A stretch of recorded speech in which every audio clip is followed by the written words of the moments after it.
Good evening, Pioneer fans. Here for a little coach talk from your head coach, Coach Ron Rushing. Coach, week one under your belt.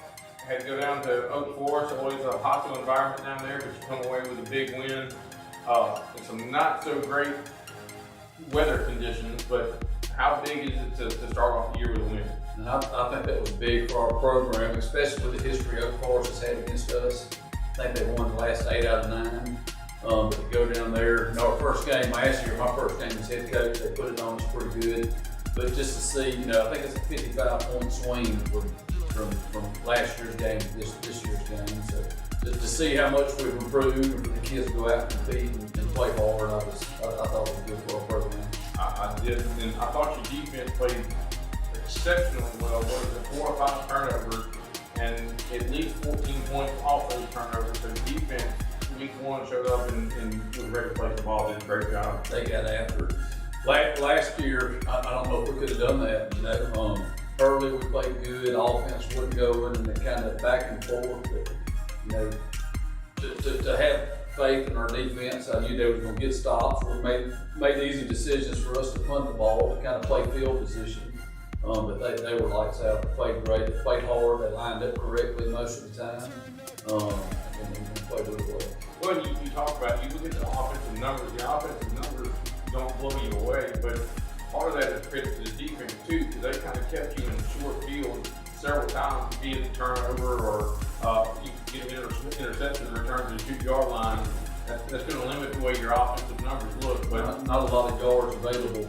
I think the first half we didn't play very good. We got a first down on the first play, and that was only first down and a half. So we really struggled offensively to get anything going, but made some good adjustments at halftime. Got some drive to them and finally got things rolling. How much of that do you think was just simply it's the first game and it's the first real game? I know we had the jamboree out here and we played Oak Forest there, but I'm sure neither squad showed each other everything you had. So how much of that do you think was just it was simply the first game of the year and probably some nerves in there? Yeah, I think that had something to do with it. Oak Forest obviously had something to do with it. They returned 6 of their 7 guys in the defensive box from last year, so we knew they were going to be really good there.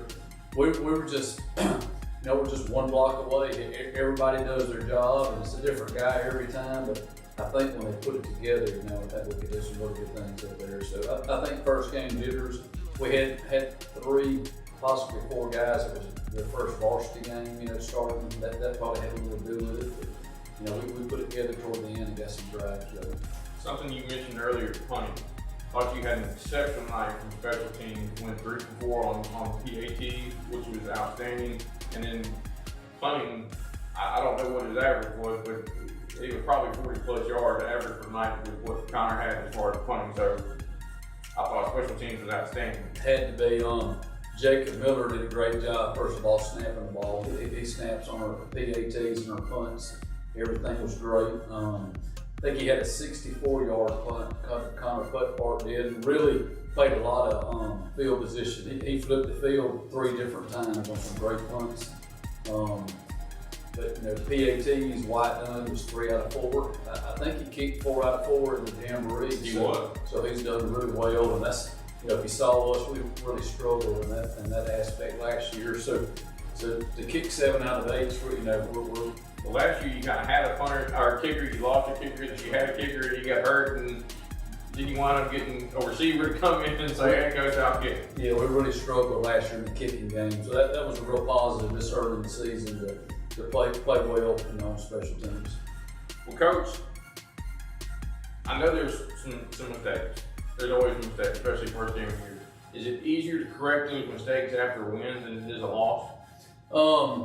Obviously the atmosphere is a little bit better, but anytime you get actual game footage, I think it's easy to correct it. Practice is a little different.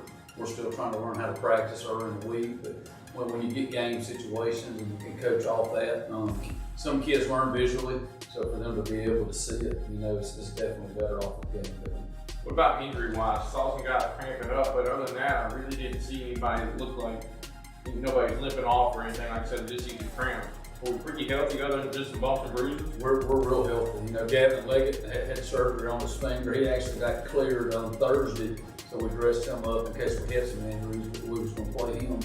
But other than cramps and just sore and tightness today, you know, we're real healthy. Well, good. Glad to hear that. All right, Coach. First home game. North Pike comes to town. Series is tied 1-1. Kind of an entertaining rivalry. Last year went to Southwest. Didn't go to Parkland Pioneer Way. This year we get them at home.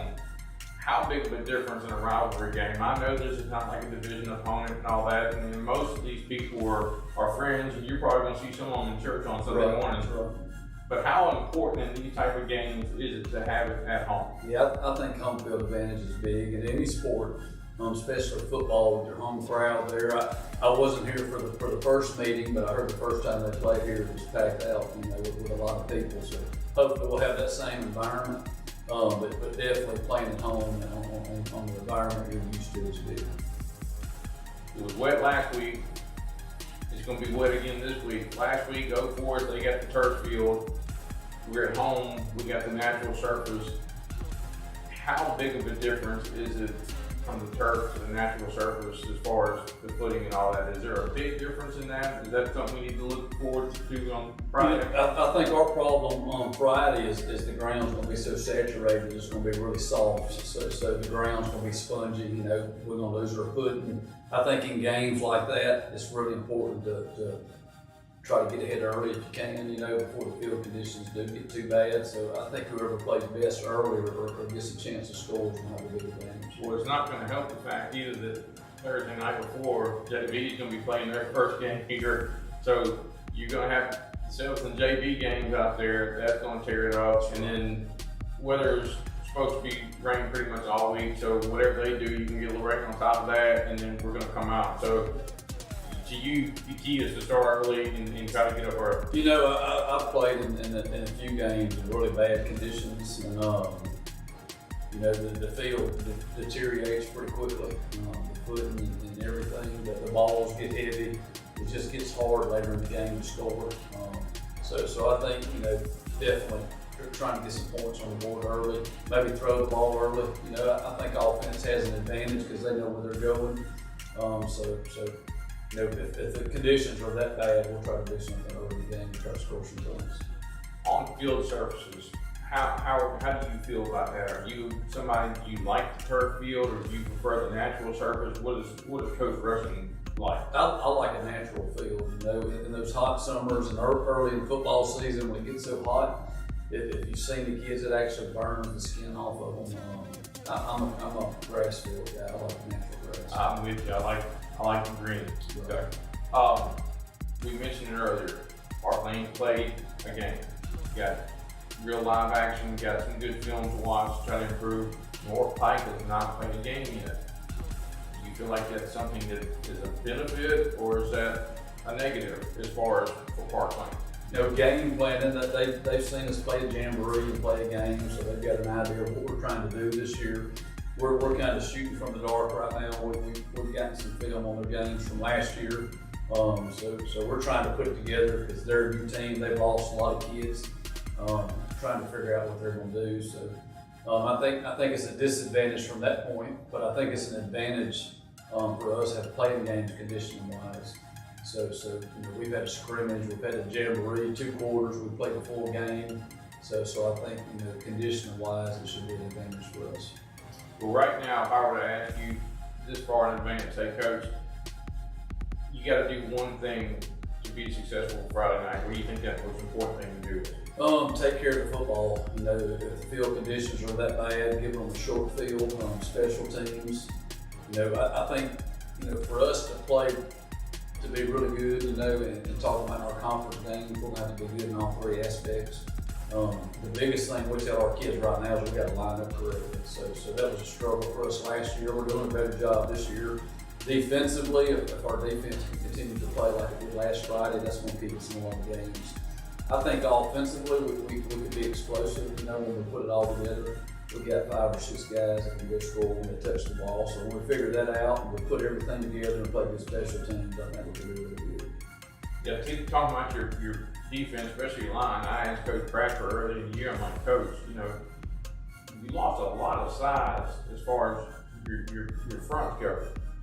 How big of an issue do you think that's going to be for you? And he said, well, I'll be honest with you. He said, I think where we may lack in size this year, he said, I think we're stronger. He said, the kids really bought in over the summer. They hit the gym hard, they work hard, and I think they're stronger. And Coach, I'm here to tell you, I was highly impressed with the way, especially your defense looked Friday night down there against 04. Yeah, I agree with Coach Bradford. Coach Healis has done a really good job of putting a strength and conditioning program together. We started it the Monday after we lost that game prep in the playoffs. So the kids have worked really hard. They're bigger, faster, stronger. Where we lost in size, I think we picked up a little bit of quickness. Thought Kent Block, as a sophomore, played really well Friday night. He's a little tall, but he plays hard and plays with the motor. So if he throws into that frame zone, he's going to be something to watch here. It's going to be years. Absolutely, and he plays really hard. So we got some other guys that play hard, but I think our quickness is going to be. You know, if you can't run defensively, I think it's a disadvantage. We've got 11 guys out there that can move. Well, that's another thing I saw in your defense. You got guys running sideline to sideline. So, I mean, they tried to hit that edge several times, and they just couldn't get around it because you had guys out there that were shutting off the edge, and then inside pursuit was able to come in and just finish it up. So, but yeah, running sideline to sideline, you got some really good speed out there. I think a lot of that comes back to lining up correctly too. Knowing who our force guys are, who turns everything back in. So I think that I think lining up correctly is the biggest part of that, but the other part is how hard the kids play. Well, Coach, game one is under our belt. Park Lane comes away with a 27-7 victory on the road. That's always a good thing. Get our first real home game. Cross-county rival.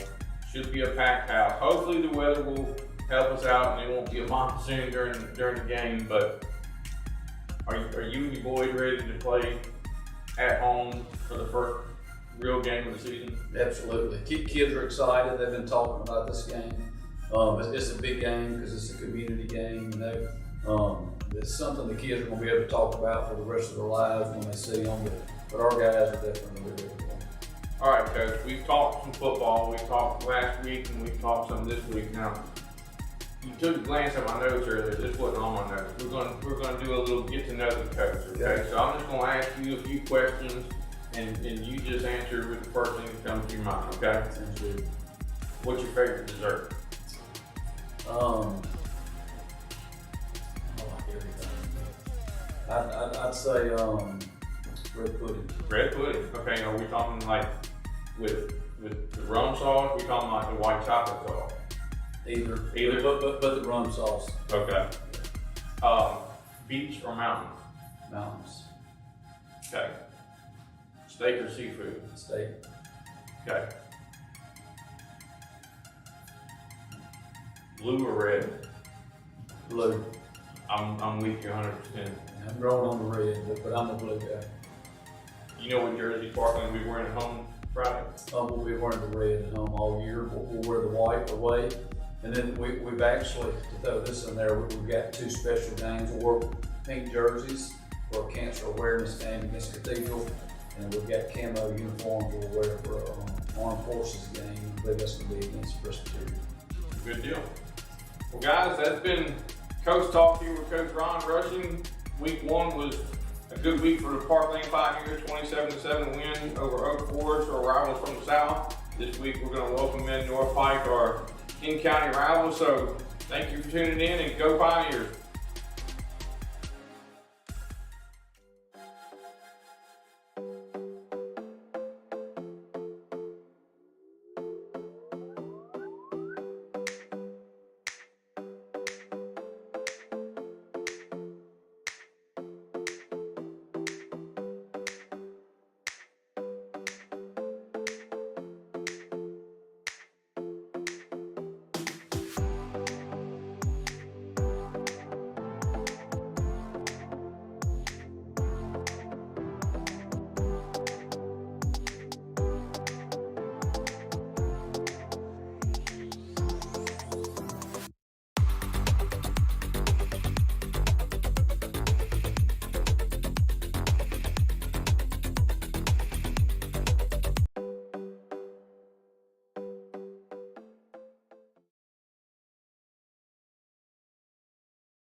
Ask that you please be with everyone in attendance tonight.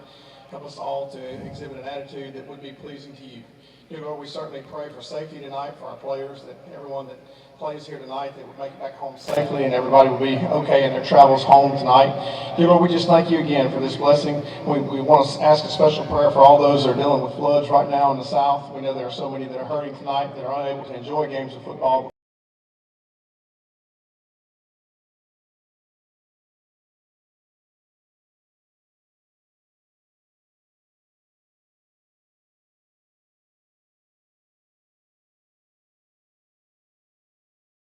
By the dawn's early light, what so proudly we hailed at the twilight's last gleaming, whose broad stripes and bright stars through the perilous fight o'er the ramparts we watched were so gallantly streaming, and the rocket's red glare, the bombs bursting in air, gave proof through the night that our flag was still there.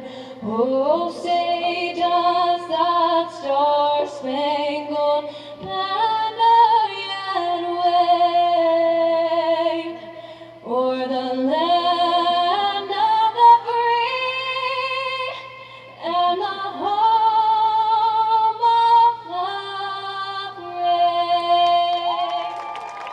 Well, the national anthem and the prayer here in Park here at Southwest Mississippi Community College as we get ready for football. You can see the Pioneers making their way onto the field already. We bring in Jason O'Hearn, who joins us for the color broadcast.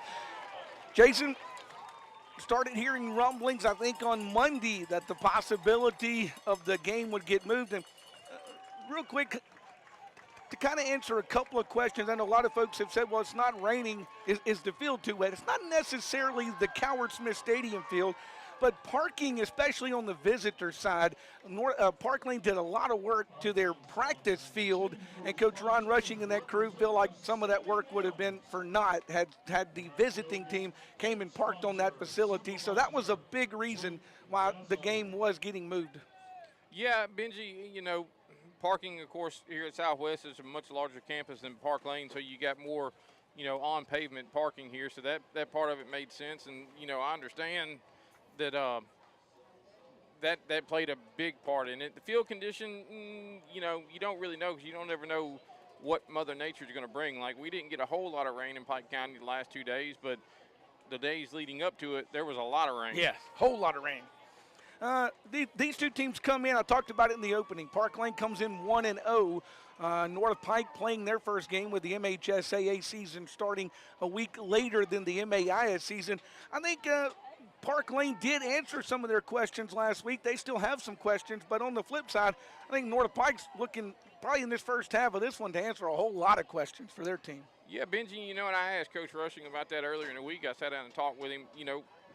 Do you see that as a benefit, or is that more of a benefit towards North Pike, being that Park Lane has played a game, North Pike hadn't played a game? Well, you can kind of look at it a couple different ways. I guess a positive for North Pike is they got fresher bodies. The negative for North Pike is they hadn't really lined up against anybody wearing a different color jersey to see what they got. Park Lane has that advantage, having been able to play the Jamboree and play a scheduled football game. So it'll be interesting to see. I think Park Lane answered a lot of questions. That first half against Oak Forest, 1 first down in that first half. The only touchdown the Pioneers got in that contest was a defensive touchdown with Putfark. When Pioneers forced a fumble, Putfark grabbed it in the end zone. So the Pioneers, both though, went to the locker room, took that second half, put 20 points on the board. If Park Lane can come out early and North Pike kind of stumbles their foot early, we'll see what happens, Yeah, because, questions on North Pike, they lost pretty much their entire defensive I think front. the defensive question's bigger than the offensive question for the Jaguars. Right. Well, anytime you got a senior quarterback that's got experience, it's not like this is going to be his first rodeo. He's kind of been there, done that. that's a benefit for them, not to mention he's a heck of an athlete. He's got some guys out wide, that you'd expect to be productive for him. Don't know a whole bunch about the backfield situation, but like you said, I guess we'll find that out here in a few minutes. Yeah, the captains are meeting at midfield. The captains for Park Lane, Caden Ayup is out there, 72. That's Burke Haney. 56 is Joseph Nelson. And it looks like the Park Lane Pioneers have won the toss, and they will defer to the second half of this football game. So they're going to give the North Pike offense a chance to see the football first here in the contest this evening. So North Pike will get the football. Park Lane will go to defense to get things started. The defense for the Pioneers pretty much exactly the same as last week. Jason, one more good thing that came out of that game is the Pioneers didn't have any major injuries, just a few cramps in that game, so the Pioneers come in healthy tonight. Right, and then I asked Coach Rushing about that too. I said, other than your typical kind of bumps and bruises, I said, I saw some guys cramping up. Didn't really see anybody, limping around or anything like that. And he said, no, we actually came out of it pretty healthy, which is, a good thing. Hopefully we don't have the cramp issue tonight, but it's early in the season. That's kind of, expected. Yeah. Hopefully we get the cramps taken care of. We'll take a timeout. We'll come back in 60 seconds. Back in 60 seconds, Jaguars will have the football when we return. You're listening to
We're talking just in the break a moment ago. People still filing in here to John I. Hurt Stadium, Monroe McKelvin Field. The bleachers filling up, but boy, I tell you, if you look to our left down there on the hill, both sides of the hill, they're 2 and 3 deep down on that hill to enjoy tonight's football game. Jason, when we were younger, I kind of compare this crowd to that Macomb South Pike crowd. You kind of had to get there early if you wanted a good seat.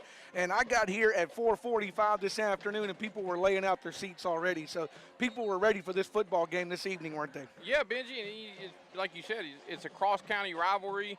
It's not necessarily a heated rivalry, but, you want to beat the other guy. You get his bragging rights. Like I said, these guys will be in church together on Sunday. These guys participate in a lot of activities together in town, so it ought to be a good one. Park Lane will kick it off. Again, Park Lane wins the toss. They defer to the second half of the football game, so the Pioneers will play defense first. North Pike will put one man back at about the 11-yard line is where he will stand. That is... Looks like Dylan Clark. Yeah, Dylan Clark, number 17, who stands back deep, awaiting the football for the Jags. Officials look to their left, look to their right. They say, let's play football, as both the Pioneers and the Jags are ready, and we get a little pooch kick. Jags will take it and will run with it and lose yards. Look at that. North Pike took it at about the 39. He reversed his course. That was 14, Ty Jones. He reversed his course and lost all the way back to the 31 for his trouble. Yeah, Benji, he kind of caught it backpedaling, and then when he finally got possession of it, he had a bunch of red jerseys chasing after him and retreated back. They finally got him down at the 31. 31-yard line is where it'll be. As we were talking with Coach, with the Park Lane coaching staff, they said, hey, 35 are back. We're happy with that. We trust our defense. Ball's at the 31-yard line. Here's a chance for that Park Lane defense to shine. Cardell McDowell will be in the shotgun formation for the Jags. He'll put a man in motion. Ball's gives it loose. To the man in motion. He fumbles it, picks it back up. The man in motion He's got number 4 on the back of his jersey. We don't have a number 4 on this roster, but he lost yardage in the backfield and will be brought down back at the 23-yard line. So, boy, he lost a bunch on that one from the 31 back to the 23. Yeah, Benji, the handoff was kind of high, hit him in the chest, and he couldn't control it. And when he looked up, Putfark was standing right there in his face, so he just kind of fell on it. 15 on the shot clock. Good gracious, on the game clock. Plenty of time for McDowell to set his offense. He'll keep it himself this time. Park Lane not fooled, though. They met him there in a bunch of red jerseys. Will bring him down at the 28. He tried the fake and then rolled, tried to keep it himself, but the Pioneers snuffed that one out and will bring him down at the 27-yard line. And it will be a 3rd and long situation now for the North Pike offense. They'll go 4 wide, 2 to the left, 2 to the right. That ball sitting on the right hash here at John I. Hurst Stadium, Monroe McKelvin Field. McDowell will look to the sidelines. He'll get the call from the offensive coordinator. Now he wants to put a man in motion. Now they'll go 3 wide on that side. Wants to flip it off, and the Pioneers are right there to meet him at the 28-yard line and bring him down. That was Jakevius Smith with the caught it, and Walker Anderson who brought him down. A really, really nice defensive stand that time. Negative yardage the entire way there, Jason. Yeah, Benji, Walker was the one that made the tackle on the quarterback in that last play, too, and they set up the screen. Unfortunate for North Pike, fortunate for Park Lane, they didn't fool Walker Anderson because he was, as soon as the ball touched his hands, he was there to hit him. North Pike shows they will boot the football away on the 4th, what'll be about 4th and about 13. So they will elect to boot the football to punt high in the air. Park Lane will call fair catch for it and take it at the 44-yard line. So Park Lane will get pretty good field position at the 44 with 9:52 to play. The punt comes, and Jaguar and the North Pike offense goes 3 and out. The Park Lane defense able to hold them. And now we'll get our first look at Mr. Jefferson and the Park Lane offense. Got off to a slow start last week. Let's see if they've got those jitters behind them as they come to the football here at the stadium this evening. Yeah, we'd like to see the offense kind of get things rolling early here. At least get a couple first downs, flip the field. Absolutely. Ball's on that 44-yard line, sitting on that right hash over there across the way. North Pike band playing across the way under the direction of Clinton Boulware. Throws it on first down. It's complete. Fighting for yards. I think they'll get him across midfield, Jason, to the 49. Yeah, hit Caden Ayub, kind of a quick little slant right there. Got control of it and turned it upfield, picked up a couple extra yards. Looked like he got about 7. Yeah, he brought it all the way into North Pike territory at that 49-yard line. It'll be 2nd down for the Pioneer offense from the 49-yard line. Need the 46 for a first down, so they're 2nd and very manageable for the Pioneers. They keep it on the ground, and that's a first down and more as they go right in behind the offensive line. They're testing that defensive line early, Jason, and 2 big plays to pick up a first down for the Pioneers. Yeah, Colin Doyle, good job running right up the middle, right behind that big offensive line. Like you said, North Pike, kind of all new faces across that front, so Park Lane trying to see what they got to start the game. 8:58 clock running here in the opening period. Park Lane on their opening drive of offense. They pick up a first down. Paul will sit there on the 42-yard line, 1st and 10. Out to shotgun. This time Jefferson keeps it himself. He finds a big hole across the 35 and down near the 30-yard line before the Jags defense brings him down. Yeah, a little quarterback draw there. He got it and kind of acted like he was going to throw it and then tucked it and took it about 11-yard gain. So Park Lane doing something early they didn't do a lot down at Oak Forest, and that's pick up first downs. And they're also only one pass. We had the little short pass. Besides that, we've kept it on the ground twice. See what the Pioneers do as Jefferson comes back to the football. He stays in the shotgun formation, puts 2 receivers to his left, 1 to his right. Now they'll put the fullback in motion. They'll give it to the running back. He'll bring it across the field and shoots like a cannon across the 25 down to the 23 that time for Park Lane on a very nice carry to make it down. 2nd and about 2? Yeah, Jack Toller just kind of put it down, followed his line over there on the right side, picked up about 8 yards. 2nd down and about 2 after the Jacks Toller run. Park Lane Well, stay in that same formation, that spread offense that Ron Rushing likes to run. Jefferson will keep it himself, and he'll fall forward to the 21-yard line and pick up a first down for the Pioneers. Hey, Benji got it to the 16. Yeah, he went to the 16, actually. He kept falling forward to the 16, second first down of the drive. So they already have outpaced their first half drive from game one, where the Pioneers had only one first down in the first half of that game last week. Ball's on the 16-yard line.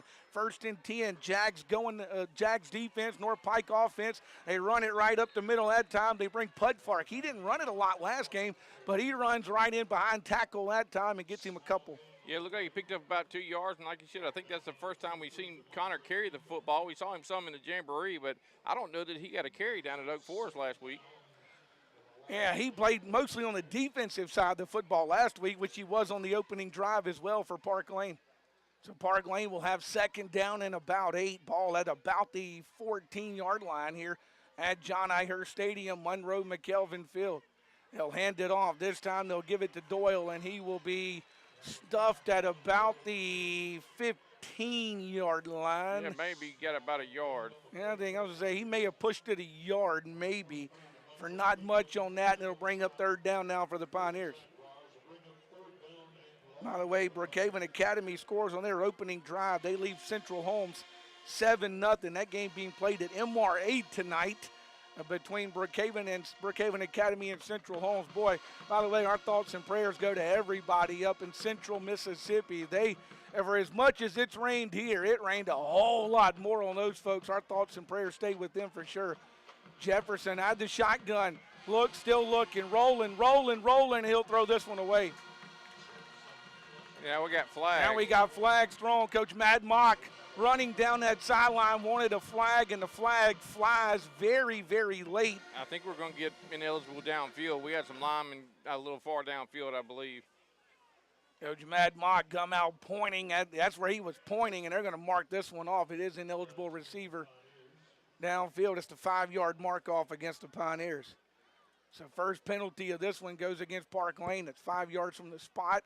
Replay third down. So third down now, they'll back it up to the 19, almost the 20-yard line. We'll call it the 20-yard line, in fact, for Park Lane, and that's where they will go to work. Coach still out on the field. Yeah, Matt Mogg's still out there about the numbers, talking to the white hat. Oh, he's declining the penalty. I kind of wondered about that, Benji, because the way Park Lane's offense has been going, I didn't know if he wanted to give him another shot. I think Park Lane's going to keep the offense out there anyways, and I tell you what, it looks like Park Lane's going to go 5 wide. Well, the penalties decline. That makes it 4 down. Park Lane says we're going for it. Pioneers want to throw the football back in the end zone. He throws it away. I don't think he had anything there. So Jefferson does all he can do there. You got a flag down, Benji. Let's see what the flag is all about. Whether it's going to be which way this one goes. And they say false start, Park Lane. Dead ball, so we'll replay the down. Yeah, you'll replay the down. So now they'll get the 5-yard mark off. The ball back on the 20-yard line after the 5-yard mark off, make it 4 down. Do the Pioneers go for it again? I think so. They leave their offense on the field. In fact, they go 3 wide to the left. They'll even bunch a couple of receivers in on that short side, the right side of the field as well. That's 5 wide for the Pioneers. Jefferson to throw the football to the end zone. Off the hands. Incomplete. Boy, had it on his fingertips that time. Did the Pioneer receiver. Brent Fleming. Intended for Fleming down the field. Pioneers turn it over. Had him there for a second. Benji just couldn't quite come down with it. It was right there on that back line. It had been hard for him to get a foot down anyways, but you don't really lose anything because, North Pike's going to get it at the 20. And with the change on downs, Park Lane gives it back to the Jags, who will have it first and down at the 20-yard line. We have 5:42 to play, and I think we're going to get the water timeout right here. So the water timeout, we'll take a 30-second break and come back 30 seconds down the line with Park Lane Pioneer football on K106.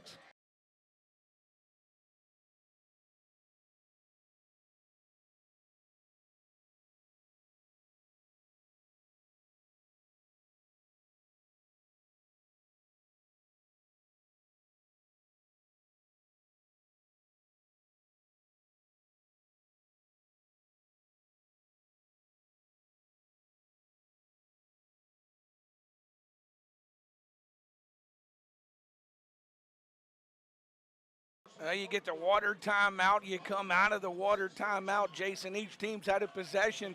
What do you think so far? Well, Park Lane had success earlier on the ground, and then North Pike, when they got down here, in the red zone and kind of buckled down, kind of a bend, don't break kind of defense. So we'll see what happens here. Park Lane defense held them negative yards on their first possession, got good field position. Unfortunately, couldn't put any points on the board. North Pike gets the ball back. McDowell, the quarterback, with an empty backfield in this situation. He's the only man back there, and it's a quarterback keeper for him. First guy misses, second guy, and a second guy is several Pioneers hit him at the 21 for a gain of about 1. Yeah, he was able to avoid Chris Burton in the backfield, but picked up maybe a half a yard on there. Like you said, there was a host of red over there. I'm not sure who got him, but there was a bunch of them over there. Yeah, he flipped around Burton, but then by that time a host of Pioneers were right there to bring him down. Second down, 9 now for the North Pike offense. McDowell, again, keeps the backfield empty in this situation and says with an empty backfield to give him the football. Throws a little sideline pass this time, hit immediately and brought down that time is Smith. The running back, who was more of a receiver that time, kind of went to him on a sideline pass. He gets nothing for his trouble. Yeah, they had that set up, but Caden Ayuk read it and just came shooting out of there like a cannon, blew right past the block, and was able to hit him for a loss. Yeah, he lost from the 21 back to the 18 on that play. So make it a 3rd and long situation now for the North Pike offense, as they will have 3rd and long, ball back at the 18-yard line. North Pike running off a man late. They're down to 9 on that play clock. I think we're going to get an illegal substitution. I think they had 12 in the huddle. Yeah, he was in the huddle, and they ran him off late. So illegal substitution. The flag down against the Jags. So first penalty against North Pike. You kept him in the huddle, then you ran him off late. It looked kind of weird there, didn't it, Jason? Yeah, that one's kind of hard to hide on when you come together and then everybody's lined up and then you got somebody saying oops and they go running off late. That's kind of hard for the refs not to see that one.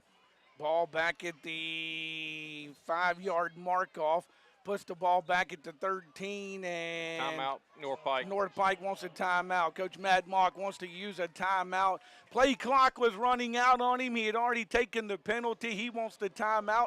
We'll take the timeout with him and come back in 30 seconds. 4:10 to play. First quarter, no score in this one. Back after 30 seconds. You're listening to Pioneer Football on K106.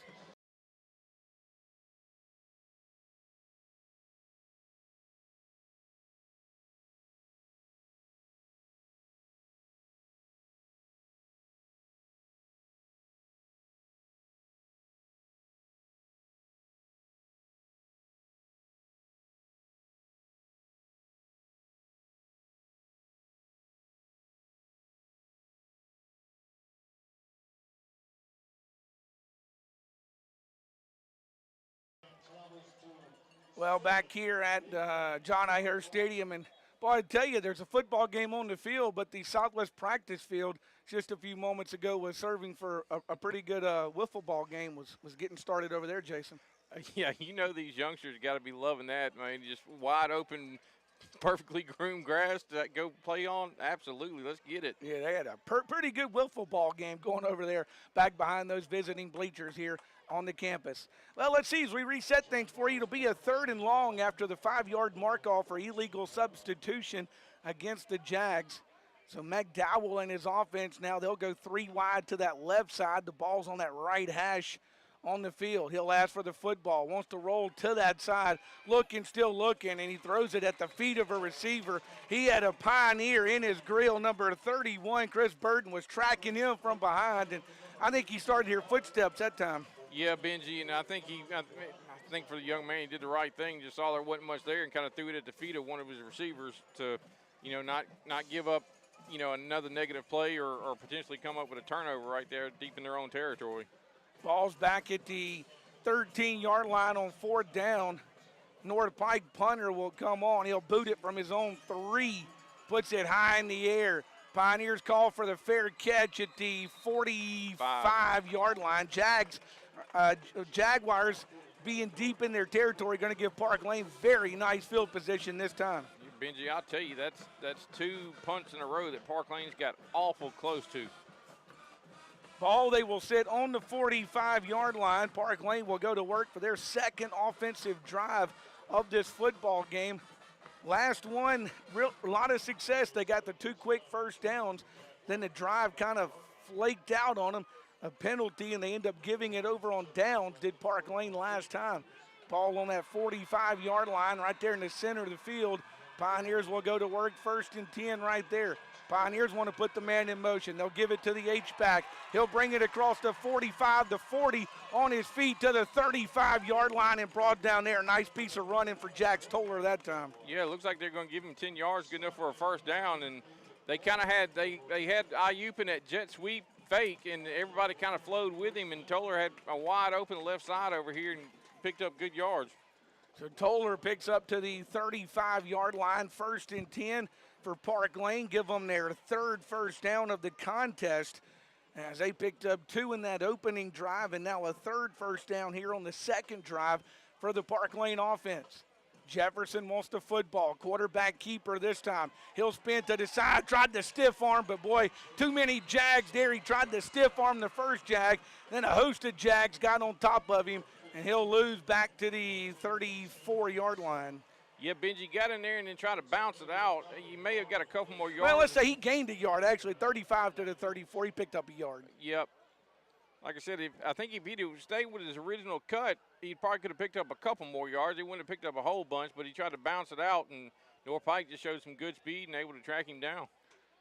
So it will bring up a 2nd down and about 9 now for the Park Lane offense. 2nd down and 9. Jefferson, as for the football, wants to throw this time downfield, and it's incomplete. It was a 2-on-1 situation downfield for Fleming. 2 Jaguars to Fleming, and Fleming put his fingertips on it but couldn't come down with the football. Yeah, Benji, I think if he'd have, I don't think he saw him, but he had Brewer Caruth over here wide open. I think if he'd have got it to him, probably could at least get a first down. That's going to bring up 3rd down and 9 now for the Park Lane offense. Clock stopped on the incomplete pass with 2:43 to play in the opening period, and still no score here at John I. Hurst Stadium, Monroe McKelvin Field. First game on the turf, and boy, that turf does look spectacular out there here at Southwest. Jefferson, quick throw this time. Did he hang on to it? It's incomplete. Yeah, tried to hit Ayup in that tunnel screen. Pass was a little low. He couldn't come down with it, so it'd be 4th down for the Park Lane Pioneers. Park Lane, another 4th down after picking up a very quick first down on this 2nd drive. This drive going to stall out for the Pioneers, and looks like they'll bring Pudfark on to boot the football this time. Try to get a short punt and kind of see if he can pin the Jags back deep here and let that Park Lane defense that's been playing very, very well this season get back to work. Well, he had a good night punting last week. Pudfark asks for the football. He will punt it away, and that one will hit the end zone. Yep, got a little too much of that one. It will be a touchback as that one hits about a yard deep in the end zone for Connor Pudfark and the Pioneers. That'll bring it out, and the North Pike offense will take over. The punt, by the way, coming at the 2:32 mark of this opening period. So each team has possessed the football twice. North Pike has punted and punted. Park Lane's given it over on downs and punted the football. So far it's been the defenses that have been holding steady here early in the ball game with 2:32 to play in the opening period. Yeah, I think Chad might be a little off on his. We got a lot to do if we're going to get to 42-41, that's for sure. North Pike's offense back onto the field with McDowell. McDowell in the shotgun, has a man beside him. He'll feed it to the man beside him. Pioneers will hit him after a short gain up to about the 22. That was 16. That's Smith with the ball carrier that time for North Pike. 17, Zed Washington in for the hit on Park Lane. 2nd down and 8 after a gain of 2 that time for the North Pike offense. Park Lane defense, which has played beautifully in that Oak Forest game, only allowing 6 points in that game. Quarterback wants the football, wants to throw it. This time he throws it, but it is incomplete. had a receiver, number 19, up at the 31. That's Patterson, but he kind of threw it low to him. Patterson tried to go down and grab it, but it hits the turf before he's able to secure the football. Yeah, Benji, I was just watching the battle down on the field. The North Pike right tackle has his hands full with Chris Burton right now. And now McDowell will face a 3rd and 8 as he will look towards that sideline to grab the play for the Jags on 3rd and 8 with 2 receivers to each side and a running back beside him. Wants to throw the football, and again he throws it short. That time intended for Nunn. That's Xavier Nunn, the 11th grader. Throws it at his feet again, and it will bring up 4th down and a punting opportunity now for the Jaguars. So North Pike's thrown the football a couple of times, just kind of throwing it at their feet. They're still trying to get their rhythm together, it looks like. Yeah, Benji, and I think McDowell had to get rid of that a little quicker than he wanted to because Walker Anderson and Chris Burton were quickly gaining ground on him. So I think he had to probably get that out of there a little faster than he wanted to. Jaguars will boot this one away. Fair catch called for at the 50. He bobbled it. North Pike picks it up, and they're going to go for a touchdown. North Pike's going to take it back for the touchdown. He bobbled the fair catch, but I think they're going to say no touchdown. I think they're going to bring it back to midfield. Let's see what they decide here. Well, Benji, I don't know. Can you advance a muff punt? Can you advance a muff punt? I think that's what the officials are saying is you can't advance a muff punt. It's North Pike's ball. Right. Because North Pike gets the football, they just don't get the touchdown. Correct. Which is the correct call, by the way. Right, and I wasn't sure about that when he picked it up. Of course, if I was a young man. If I was him, I'm running it too. Absolutely. I'm taking off for the end zone. So the punt comes with a minute and a half to play. It's muffed. And we'll give it back to North Pike. Jaguars will get it right at midfield. We'll call it the 50-yard line. It's on the Park Lane side of that 50-yard line as they will take back over with pretty good field position after the muffed punt by Park Lane and the subsequent turnover to the Jags. The Jags keep their offense on the field with McDowell from the 50-yard line. McDowell keeps it himself, rolls to his side, crosses the 45 on his feet down inside the 44 to the 43-yard line. Pretty good gain that time for the North Pike quarterback on 1st down. Yeah, I think that's going to be their best gain of the night. Picked up about 8 yards. Looks like we got a Pioneer down. I don't see a number yet.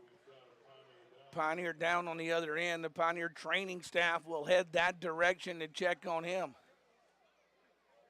The first injury of the football game. And we'll try to catch the young man's number once they get him up and moving here on the turf at John I. Hurst Stadium. 1:12 to play, opening period. No score in this one. North Pike still has the football via a muffed punt on a fair catch call by the Pioneers. Now it was picked up by North Pike at the 49. Now Coach Ron Rushing going to join that huddle over there to check on his young Pioneer. And now they're going to send both teams to their sidelines. Or are they going to call them back out? No, they're calling them back out. The action will pause for a moment as they continue to look at that Pioneer on the other end. And, Jason, we've not been able to pick up a number yet. No, hadn't, but I'm positive he is moving his legs. Now they're about to stand him up. I think that's going to be Walker Anderson. It is number 10, Walker Anderson, who is down across the way for the Pioneers. They've got him on his butt right now across the way over there on that North Pike end of the field. Everybody just kind of waiting to see here as that very good training staff for Park Lane continues to be on that end. That's, of course, Brad Wilson, who is the Park Lane athletic trainer. I think Tammy Gillihan was over there as well. They were the first two to the Pioneer. Yeah, and Benji, kind of a credit too as to, what high school football is all about. Because I'm pretty sure the North Pike trainers are out there looking at the young man too. When something like this happens, it doesn't matter what color you're wearing. You need to get the young man taken care of. That's exactly what they're doing right now. They've got him up on his butt, but he is still on the field. You wonder if he didn't get his clock run pretty good that time.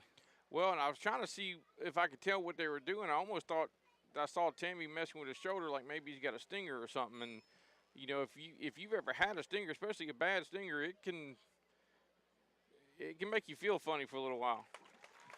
The good news is they've stood him up. Let's see what we can kind of get from them standing him up, and he's not moving yet, but they have stood the young man up, and he will walk under his own power, but very, very slowly under his own power towards that Park Lane sideline. Yeah, and Benji, I'm kind of with you. Wonder if maybe he didn't take a shot to the head or something, because Brad Wilson's got his helmet, and I don't know that Walker will see it for the rest of the evening, although he just kind of pointed to his chest, so you wonder if he didn't just take a shot to the sternum and took knock the breath the breath out of him. Yeah, that would be the best case scenario. Both athletic trainers walking him back to the sideline, and you can see Ms. Tammy's asking him a lot of questions as they head towards that sideline for the Pioneers, but up under his own feet, and he'll get a standing ovation here from this Park Lane crowd as he comes to the sidelines.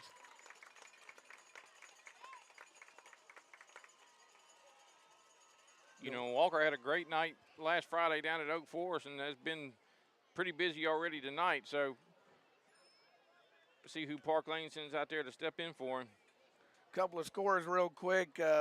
Tri-County leading Bowling Green 13-0, 7-0 BA in the first. That's a couple of score updates for you from around the MAIS. Back to action we go here. By the way, it's second down for the Jags. They will run it up the middle and will pick up the first down across the 40. I think the ball came out, Benji. Park Lane signaling they got it, but I think they blew it dead before the Pioneers picked it up. They did blow it dead at the 39. First down of the game for North Pike, as Park Lane wanted the football, but they blow it dead. Said he was down before the fumble occurred. So at the 39, 1st and 10 for the Jaguar offense as they work on the North Pike end with 17 seconds to play. There is about a 4-second difference between the clocks, so we'll get another play.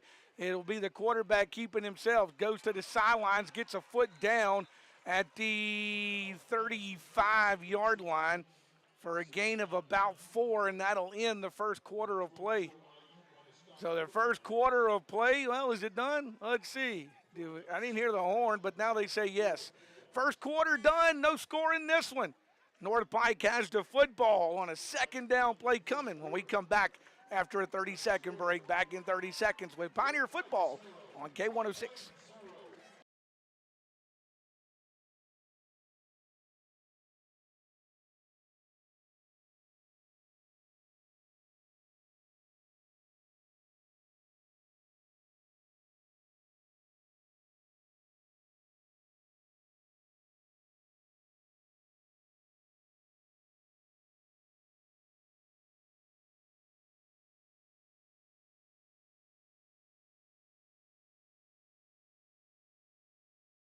The first quarter played. No score in the football game to this point, but the Jaguars have the football. They're at the Park Lane 35 on what will be a second down play for Mr. McDowell and that North Pike offense, who got great field position via a muffed punt by the Park Lane Pioneers that gave them this field position. They worked it from midfield to the Park Lane 35 now and have a second down play coming as we get ready to start the second quarter. Yeah, North Pike having a little success moving the football after that turnover by Park Lane. Let's see if the defense can stiffen up here and keep them off the scoreboard. This Park Lane defense, again, has played so well early in the season. Do they have a stop here early in the second quarter for them right now? North Pike puts a man in motion. The quarterback keeps it, and he will run that pile forward to about the 26-yard line. And that will move the chains and give North Pike their second first down of the contest. And we'll set up a 1st and 10 now at the 26 for the Jags. North Pike finding some success by keeping the ball on the ground here against this Park Lane defense. They'll once again stay in the shotgun formation, and we get a whistle here. What's this? Timeout? Offsides against North Pike is what he said, or false start. Now False start, North Pike. He gave the offside signal to start with and pointed at North Pike, and then he gave false start. Second penalty for 10 yards against the Jags of North Pike. Park Lane will take the 5 yards, set up 1st and 15 now for the Jags offense with 11:22, and they'll start that clock back here at John I. Hurst Stadium. Yeah, Benji, you talk about North Pike keeping on the ground. A lot of it has been McDowell, the quarterback, kind of doing it himself. And McDowell this time will keep it himself again. First group hits him, and he goes past them and will get the penalty yards back, and will be brought down about the 26, which was the original line of scrimmage. And they'll back it to the 27, it looks like. So he got about 4 yards there. We'll set up second down and about 11 now for North Pike. So second down and 11 for the Jags of North Pike as they want to make a substitution here. Yeah, Benji, they had probably 4 or 5 guys they just substituted right there. And North Pike wants to get some fresh bodies into action with second down, and now they have to burn a timeout. Play clock was running down on them. When you start moving a lot of people around and that play clock starts to bleed down on you, North Pike realizing they have to use a timeout. That's the second timeout used by the Jaguars. They used one in the opening period. Now they use one with 10 minutes and 24 seconds to play here in quarter number 2 here at John I. Hurst Stadium this evening. Boy, you talk about John I. Hurst Stadium looking beautiful. It does. Football will be here tomorrow night as well. ASC and Clinton Christian. If you're looking for something to do on a Saturday night, you want to watch some football, it'll be the only game in town. ASC and Clinton Christian will play here at Southwest Mississippi Community College. Kickoff for that one, 7 o'clock tomorrow night. Again, if you're looking for something to do, you want to watch some high school football, here's your chance to see a couple of teams play. See Coach Collins down there. You reckon he's chomping at the bit to put his squad out there? He is ready. Coach Collins says, I am, quote, tired of hitting my own Bears. He'll get his chance Thursday when Mississippi Delta comes to town. Coach Collins, of course, taking in the game from his field house perch here this evening. North Pike will stick a man in motion, but they'll stay with the quarterback keeper. He'll get the corner, and he will get the first down. No, he's going to be short. No, he's going to be short. He's going to be actually short. He's going to mark him at the 21. I thought he got more of the corner that time, but he only got the 21. Park Lane kind of held that first line, and they pushed him back and brought him down up back at the 22, actually, is where they'll put the football. Third down, North Pike offense, another third down. Can the Pioneer defense hold here? You're probably in 2-down territory if you're North Pike right now, but a big third down here for the Park Lane defense. Yeah, Benji, big stop right here would be good. Then you figure North Pike probably go to it. You're probably in 4-down territory. They do have a kicker that's got a pretty decent leg. There's a pass. He catches on a knee, so he'll be down. Yeah, he's down. He's going to be right at the first down marker. And that's right at the marker, the completion to Martavion Sanders for North Pike. And they're going to back him they're going to make it 4th and about 1. They'll say he's down at the 17-yard line. He needs the 16. So make it 4th down and 1 for North Pike. Obviously, it's 4-down territory for the North Pike offense here. They're going to bring the heavy package in. Benji, they just getting into the huddle, and there's only 10 seconds now, 9 on the play clock. So they're going to have to hustle to get this off. They come to the football quick. Quarterback. There's a penalty. I think a false start. I think we're going to get a false start against North That's Pike. exactly what it is. It is false start North Pike. They tried to come to the football in a hurry and run a play to see if they could kind of catch Park Lane sleeping, and they move off sides. Third penalty for 15 yards now instead of 4th and 1. Make it 4th and 6 for the offense of the Jaguars after the 5-yard mark-off. Benji, I understand what they were trying to do there, but something like that early in the year, that's really hard to get everybody set and ready to go and where they're supposed to be like I said, the play clock was probably down to 3 whenever they snapped the ball. The Pioneer defense now a little bit of breathing room instead of 4th and 1. Make it 4th and 6 for the Jags of North Pike with the football down on their end. And now North Pike going to use their 3rd and final timeout of this half. They did use one in the first quarter, didn't they? The play clock still shows them with 1, but it still shows with 2, but I have that being their 3rd and final timeout. That is their 3rd and final timeout. And Benji, a little update for our radio listening fans. Positive news, Walker Anderson was out on the field for that play before the timeout was called. Yeah, I think he got his bell rung in the stomach variety. Let's see here. Franklin County touchdown, but a flag on the play. I got that text message. We're trying to get some scores in here at the park this evening. A lot of people getting shifted around and playing in different places tonight.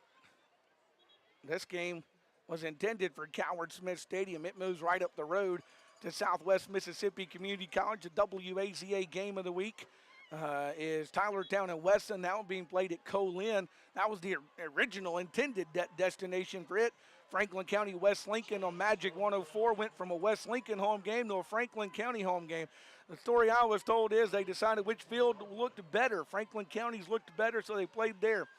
4th down, boy, North Pike putting people all over the place in motion. Quarterback wants to throw over the middle. That's incomplete. No flags, it's incomplete. Park Lane's defense does the job and will force a turnover, and it will be 1st down for Park Lane. Got a flag on the far side. Oh, no, flag on the far side. Let's see what this is about. Illegal shift. Against North Pike. They'll decline ball. it. Illegal shift against North Pike. Pioneers decline the penalty. It'll be 1st and 10 for the Park Lane Pioneers. Benji, I think what happened there, North Pike had 2 guys that went in motion at the same time. And of course, you're not allowed to do that. That drew the flag. Let me start over. Zed Washington was the Park Lane Pioneer that was in there to break up the pass. Ball will be, the 22-yard line is where the Pioneers will go to work 1st and 10. Pioneer defense, again, does a great job. Quarterback keeper this time for the Pioneers. He broke the first group. Second group gets the Pioneer quarterback, but he's up to the 29-yard line. So a very nice gain on that play. Yeah, Benji, got about 8:30 showing on the clock right now for Park Lane in the first half. You know, it'd be nice if we could burn most of this clock, go down and put some points on the board before we go to halftime, because Park Lane's going to get the ball to start the second half.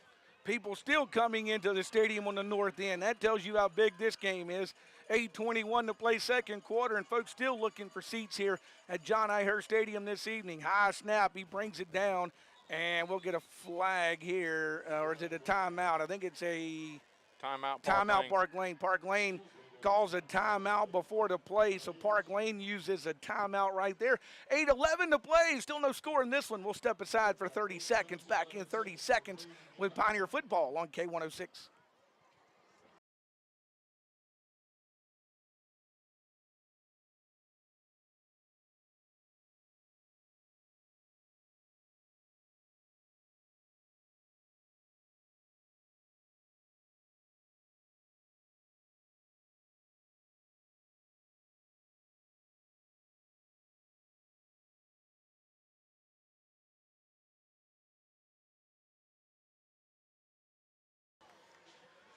Well, coming out of the timeout, 8 minutes, 11 seconds to play before halftime in this one. By the way, Park Lane Administrator and Athletic Director Chuck Freeman will talk with us at halftime here of this game, or get our yearly visit with the Park Lane Athletic Director. Second down play coming, ball at the 29-yard line. Pioneers bring it down, quarterback keeper. He's got the first down as, boy, a couple of Jags trying to track him down, and they finally catch up to Mr. Jefferson right there on the 38-yard line. Yeah, fake that jet sweep to Ayup again. Some of the Jaguars bid on it, and then Jefferson just went straight up the field. Good pickup, first down, Park Lane. Park Lane gets the football at the 38-yard line. It's their 4th first down of the contest for the Pioneers. Remember, Park Lane gets the football to start the second half. We could get a nice, long, sustaining drive here. That could be big for the Pioneers. They'll hand it off. This time they'll give it to the back, and he'll slash his way over the 40 to the 42-yard line. That time is Doyle. Yeah, good carry. Once again, Park Lane's kind of doing a lot of movement, a lot of eye candy. 2nd and 6 for the Pioneers, with the football sitting right there on that 42-yard line. 7:23 in the clock running here at John I. Hurst Stadium, Monroe McKelvin Field, which is a Park Lane home game tonight here on the college campus.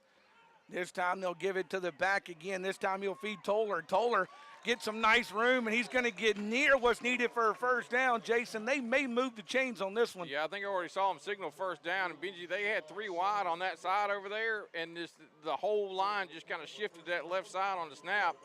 And he put his foot in the ground, went right behind him, picked up the first down. 5th first down for the Park Lane Pioneers. They put the football on the 49-yard line.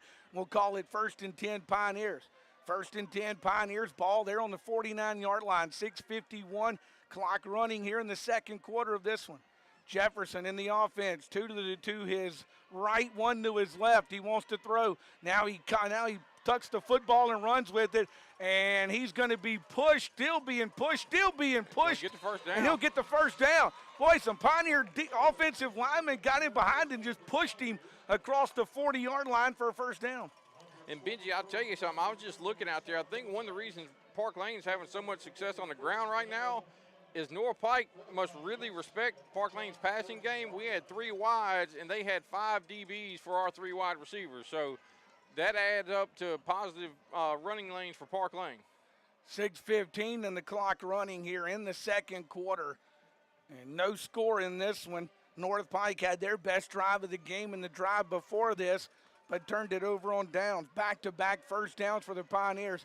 Quarterback keeper Jefferson will go across the 35, down to the 32-yard line. Another nice run for the Park Lane quarterback. Yeah, Benji, I don't think that was the play. It was kind of a high snap. He had to get up and get it, and then I think once he finally got control of it, he just said, I need to go get what I can get.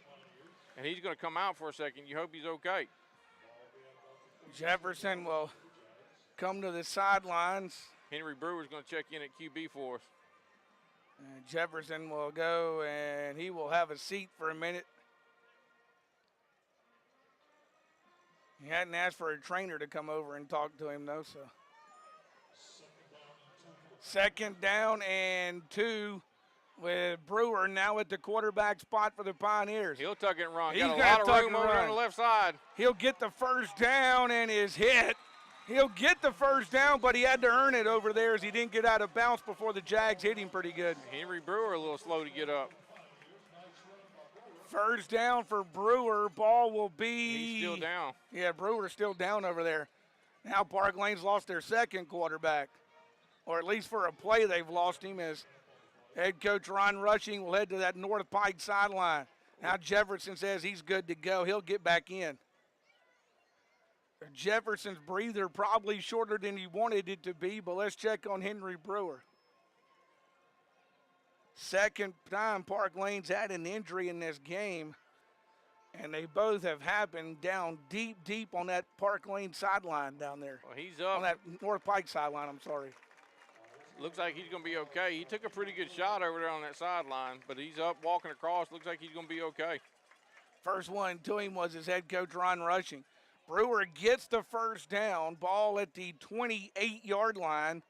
Make it a 7th first down for the Pioneers, 4th on this drive for Park Lane. And Jefferson, I think, was planning on staying out 2 or 3 plays. Instead, he only gets to stay out 1 play for the Park Lane offense, as he will lead the offense down, as Brewer has to, again, check out for at least 1 play here. Yeah, but I think the injury timeout kind of helped Jefferson get his air back.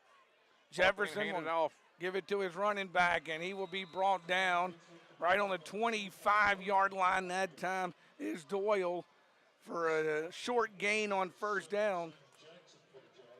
Looks like 77. That is Justin Johnson, who got the tackle for the Jags of North Pike.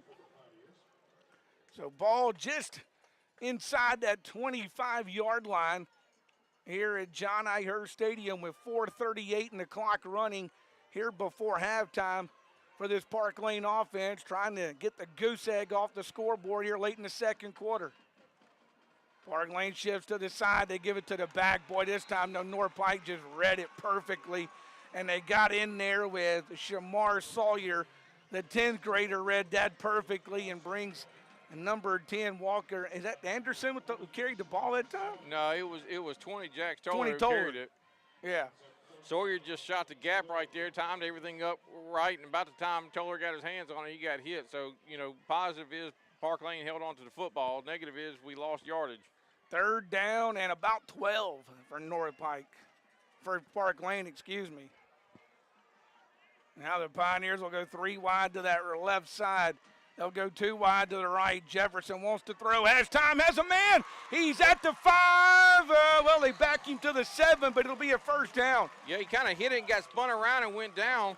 But that's going to be Marcus Briggs. I think that's going to be his first official reception on the year. He had some in the Jamboree. I don't think he had one last week at Oak Forest, but wide receiver went down, kind of caught it in double coverage and was able to come down. 1st and goal, Park Lane. Nice catch by Marcus Briggs, who wears 85 Now we for the got a Park flag. Lane Pioneers. Ineligible downfield. It'll come back. Ineligible man downfield against the Pioneers. So he raced a big catch by Briggs and subsequently the first down for the Pioneers. It'll be a 3rd and even longer situation now for Park Lane. Second time the Pioneers have been penalized. Coach Ron Rushing wants the white hat. He wants an explanation from him on the call. White hat will give him a very brief explanation. Now he wants to talk to the man who threw the flag. He will talk to the man who threw the flag over on that North Pike end about that ineligible receiver. Well, Benji, you almost wonder, Park Lane had 5 wide. You almost wonder if one of the wide receivers lined up wrong. And I think Coach Ron Rushing was wanting a number more than anything else. And that's why he went to that guy to get the number. So second penalty, that's a 10-yard mark-off, isn't it? Second penalty for I think it was 5. No, it was a 5-yard mark-off. Second penalty for 10 5 yards. wide again. Throws it this time. It's complete. Fleming got gets the first down. Fleming will pick up the first down and bring it inside the 20 to about the 16-yard line. Back-to-back passing plays. One doesn't count, one does count, and the Pioneers still get the first down. Well, Benji, Fleming just kind of did a 5-yard stop. Jefferson hit him with it. He turned it upfield, did the rest of it himself. Now, what? They're going to measure that? They say 4th down. They don't think he got it. I thought he had it on first look, but we'll see. They say first down. I was about to say, I was watching the sticks, and he was past the sticks. They kind of looked at it for a minute. Finally, the man with the white hat said he got enough. He got the 17-yard line, which was enough to pick up the first down. And it will be 3:11 with the clock running here in the second quarter here for the Park Lane offense. Jefferson kind of directing people where he wants them. They'll give it to the back. That's Dole, and he'll get nothing. In fact, he'll lose a bit for the Park Lane offense that time. Where does he lose? He loses back to the 21. About 3. So a loss of about 3 that time. Ball will be at the 21-yard line. Pioneers still have 2 timeouts to play with, 2:39, and the clock running here on this second quarter. Clock with no score in the contest between these two football teams. Park Lane had too many men on. Now they get a man run off. Play clock is down to 7. Let's see if Jefferson can snap this one. Down to 3, down to 2, down to 1. He got it off. And they will give it to his back, and he will just slash over the 20 to the 19. To the 18, and Park Lane wanted a late hit against a Jaguar defender, but it was away from the ball. I don't think the officials ever saw it. It was Martavion Sanders at the defensive back, hit a Pioneer and brought him to the ground after the play. Make it 3rd and 10 after the run there? Yeah, it looked like he got it back to about the original line of scrimmage, so 3rd and about 10 for Park Lane. Figure they're 4-down territory down here. 3rd and 3rd and 10. With 1:41 to play here in the second period. Pioneers have their offense on the field with Jefferson. their best look at it all night. Jefferson rolls, wants to throw, and he's hit as he catches it, and it's incomplete. Ayuk had his hands on the football. He was hit and couldn't hang on to the football for the incompletion. Yeah, Benji, I mean, it was a good pass. It's just the defensive player right there made a heck of a play, hit Ayuk right about the time the ball hit his hands and broke it loose. So that'll bring up now 4th and 10 and decision time here for the Pioneers. I think Park Lane probably goes for it with 1:28 to play. They will. They will go 3 wide. It looks like anyway, 3 wide to the right side with Jefferson at quarterback. He's still getting the play.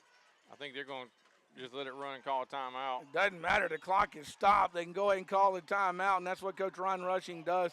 Clock was stopped on the incompletion. Park Lane couldn't get the right play. Better to know what you're going to do, Jason, on a 4th and 10 situation. Yeah, you don't want to rush it and make a silly mistake. So, you got 3 timeouts. Why not use them? You can't take them with them to your second half. So go ahead and take the timeout. Make sure everybody's on the same page. Make sure you got plenty of time. Get out there and get set up and try to pick up this first down. Park Lane will have 1 left, by the way. That was their second Park Lane timeout. So the Pioneers will have 1 timeout left to play with 1:28 to play. They need, by the way, the 7-yard line to get the first down. The ball is on the 17-yard line, so it's 4th down and a full 10 for the Park Lane Pioneer offense. 1:28 to play here before halftime. Let's see here. That penalty's looming big right now for Park Lane. Yeah, without that, I mean, they still got that first down after it, but boy, that would have set up a 1st and goal to go situation for the Pioneers. And the way Jefferson's been running that football, you'd have thought given 4 chances, he'd have got that football in the end zone. But let's see, 4th and 10 here. Ball's on the 17-yard line. Pioneers go with an empty backfield. They go 3 to the right, 2 to the left. Jefferson wants to throw it. They go for everything. Touchdown, Pioneers! Threw a jump ball up to Brewer Caruth, and he just out-jumped him in the end zone. Touchdown, Park Lane. Caruth gets the touchdown with 1:21 to play in the first half. Like you said, jump ball, and Brewer Caruth using that basketball height. He goes up, grabs the football, and scores the first touchdown of the game. By the way, big brother Hastings in attendance tonight, so he got to see little brother score a touchdown. Big H headed to Mississippi State to play football, but had an off day, so what did he do? He came to watch these 2 teams play football. Pioneers will go for the PAT. Here's the PAT. We got a flag, whistle before it. False start. I don't know what we got. Get a signal. Offside. Offsides, North Pike. Can we decline it because the kick was good? You can, but it's just going to stay right where it is for a re-kick. So Pioneers will decline the penalty. They like the position. And a lot of teams really like the position of where they kick that extra point at. So they're going to re-kick the PAT after the declined penalty. This one's up. That one going to not get through. Boy, he made the first one, but he misses the second one after the penalty. And with 1:21 to play in the first half, Park Lane leading at 6-0. We'll step aside for a 30-second break. Back in 30 seconds with Pioneer Football on K106.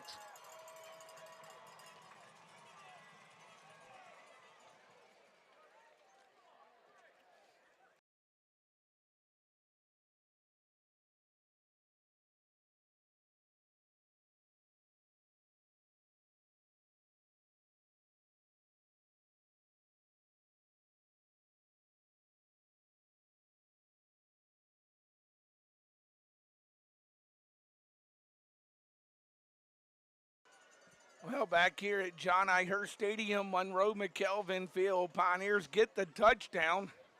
Now they'll give it back to North Pike. Jags will have 1:21 left on that second quarter clock. But here's the thing, Jason, no timeouts to play with.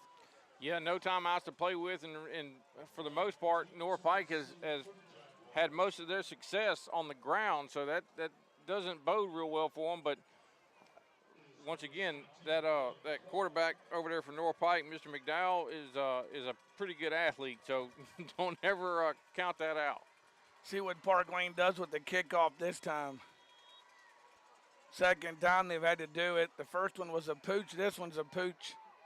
Picked up and returned that time by the Jaguars to the 44. So North Pike, who picked it up, it was 28. That's Ladarius Gordon who picked it up for North Pike, and they will bring it to the 44-yard line, and that's where the Jags will have it. So in their minds, they were thinking, well, let's see if we can't just run this one back, Jason. Well, yeah, I mean, it was kind of kicked into no man's lane. It was a really good, kick. They had to come up and make a play on it because if they don't, Park Lane can recover and it's their football. So he ran up and made a play on it. Good job, Jacob Miller, laying a hit on him, not letting him go any further than he was when he caught it. So the football will be at the 44-yard line. North Pike will have 1:18 to play with their team down 6-0 to the Pioneers. North Pike wants to throw on first down. They will throw it, and it's incomplete. Couldn't hang on to it right there at the first down marker for the Jags. Flag on the play. That was 28, Ladarius Gordon, but we got a flag over here on that Park Lane end of the field. Let's see what the flag's all about.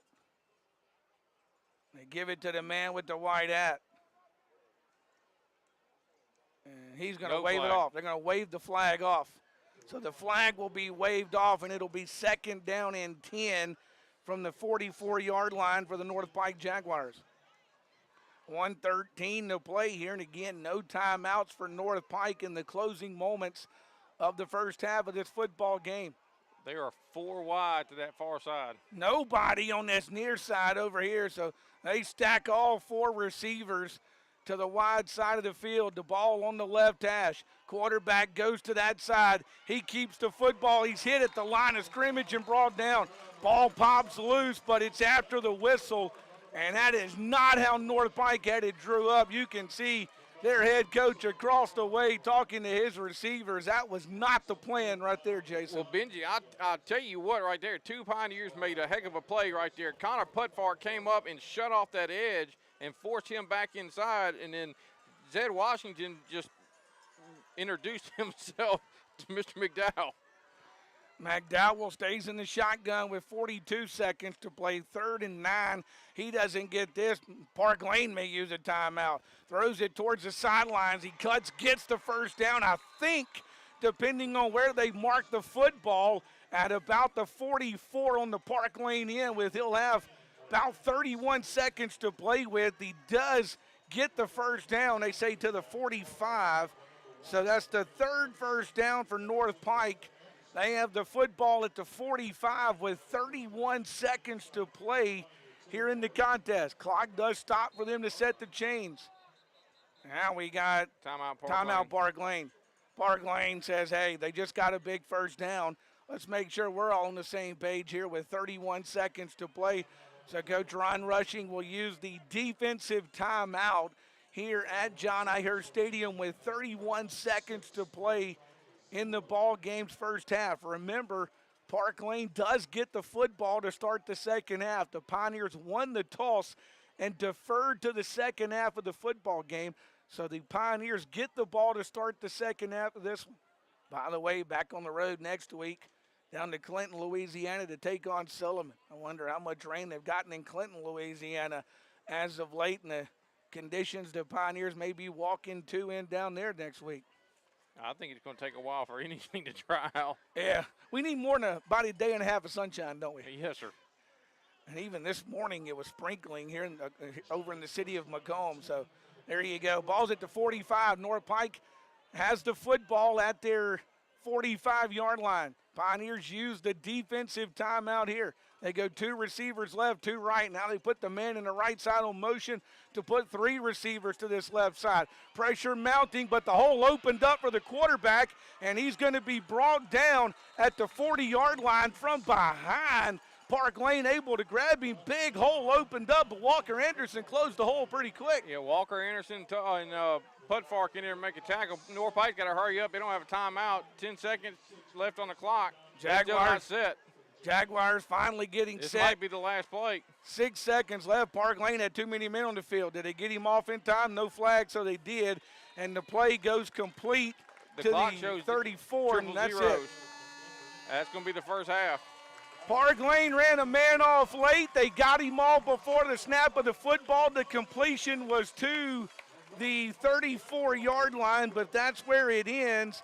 And the first half is over. Park Lane 6 and the Jags of North Pike 0. And Park Lane, again, their offense gets the football to start the second half of this one. Well, the crowd that's here is going to get quite the treat. The North Pike Band about to perform. And we're going to hear from Park Lane Administrator Chuck Lambert. Chuck Lambert, good Lord. Where'd that come from? Former all, well, he's still a good guy, is Chuck Lambert, but former Supervisor Lambert is Chuck Freeman, though, that will join us at halftime here. Back after a 2-minute break, back in 2 minutes with Pioneer Football on K106.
Road McKelvinville, halftime 6-0 Park Lane. We'll run through the first half in just a moment. But first, Park Lane Administrator, Athletic Director Chuck Freeman joining us at the moment.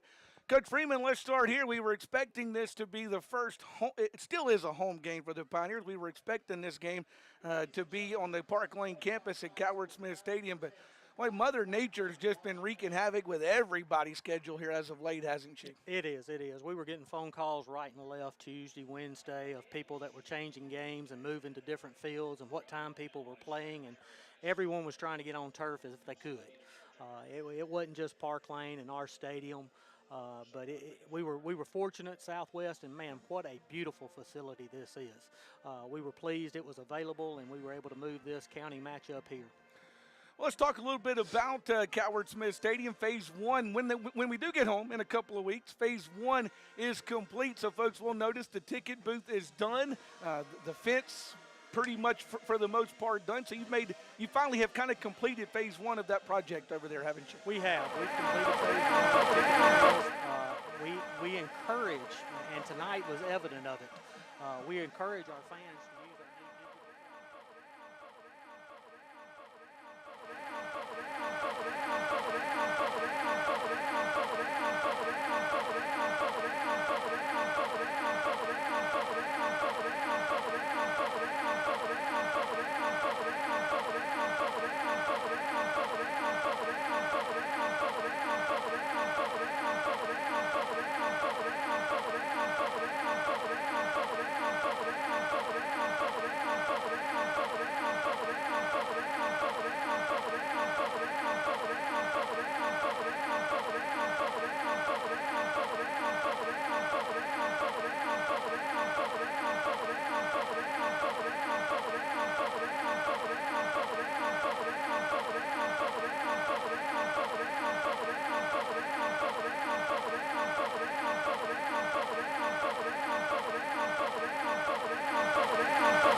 practicing out here 15 minutes after it got through raining. So hopefully if we do get some rain tomorrow on that turf, they'll still be able to get those 2 games in. Absolutely. I think they told me this one could take 8 inches an hour and still play football on it. Hey, Benji, I think we've been getting 8 inches an hour. I was going to say, and I think week. they put it to the test this week as it has been raining. I know a lot of people think, well, why'd you have to move the game? It didn't rain any on Friday, but really it was more of a parking situation, and it's been raining a lot when it did rain in Southwest Mississippi, hadn't it? Benji, it was the whole package. You know, I didn't want to wait.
The only discouraging thing, and he says, man, all my athletes are out there on the football field. I was going to say his best player caught the touchdown earlier. He did. So he's excited, and as he said, we'll play young kids.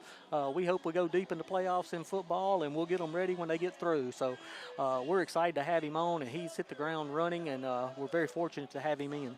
I was going to say both basketball programs looking up. Last year, the women's program kind of got snake bit with all those injuries. All the injuries are back, though, so there's a lot to be happy about in basketball, in football, and, of course, in the spring with baseball when it will be played as well. So, overall, you got to feel real good about the state of Park Lane Athletics right now, We do. We're very fortunate with Coach Rutland. We brought her in last year from Lawrence County. She retired and come over, and we're very fortunate that she came and joined us. I think we're going to improve steadily in basketball through the years. A couple things we do have still going on, Benji, I need to mention. We got a swim meet tomorrow. We've got a swim team from Vicksburg that will be coming to Fit Life. Our swimmers grades 7 through 12 will be doing it. Then we will go to Vicksburg in a couple weeks, and we'll do everyone, the elementary all the way through the 12th grade when we go over there.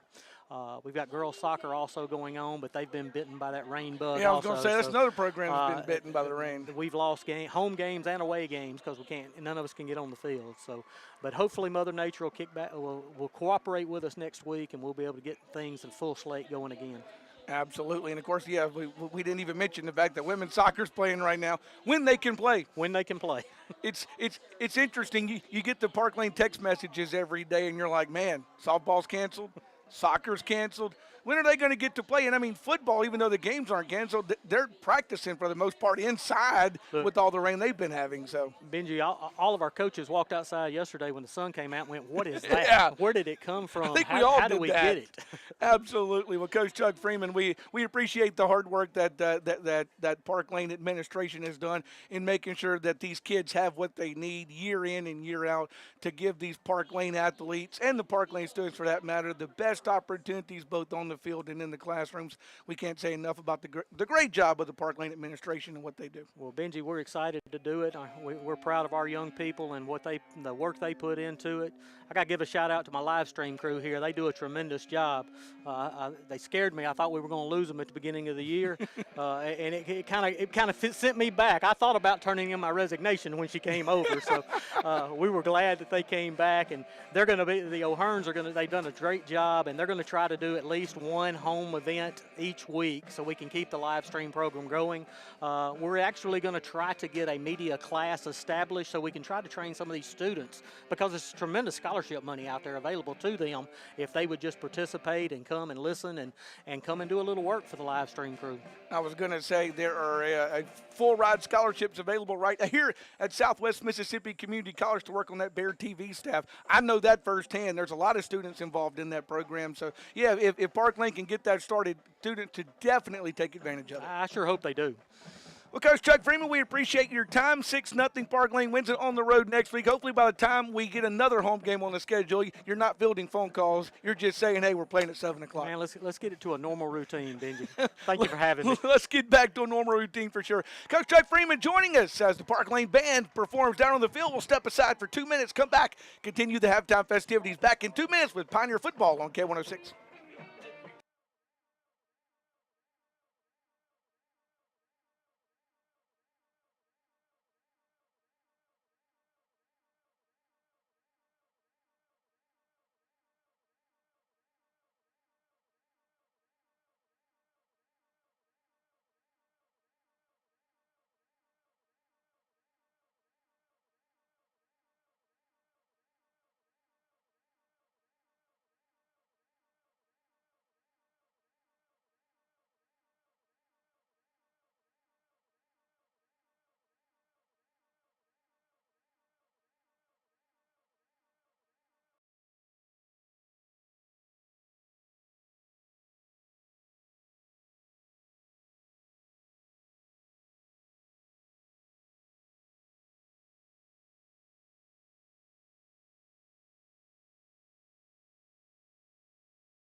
Pike Band has completed here at halftime. Real quick, first half numbers look like this.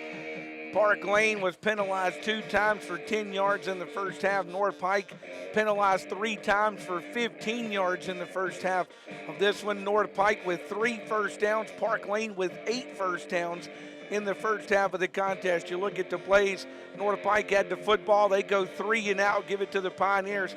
Pioneers pick up 2 first downs, give it over on downs, down deep in the North Pike territory at the 15 with 5:42 to play. North Pike offense 3 and out. They punt it. Park Lane, they get a first down, but then end up punting the football. Then North Pike goes on their longest drive. A muffed punt by the Pioneers ends up giving North Pike great field position. They get the football at midfield.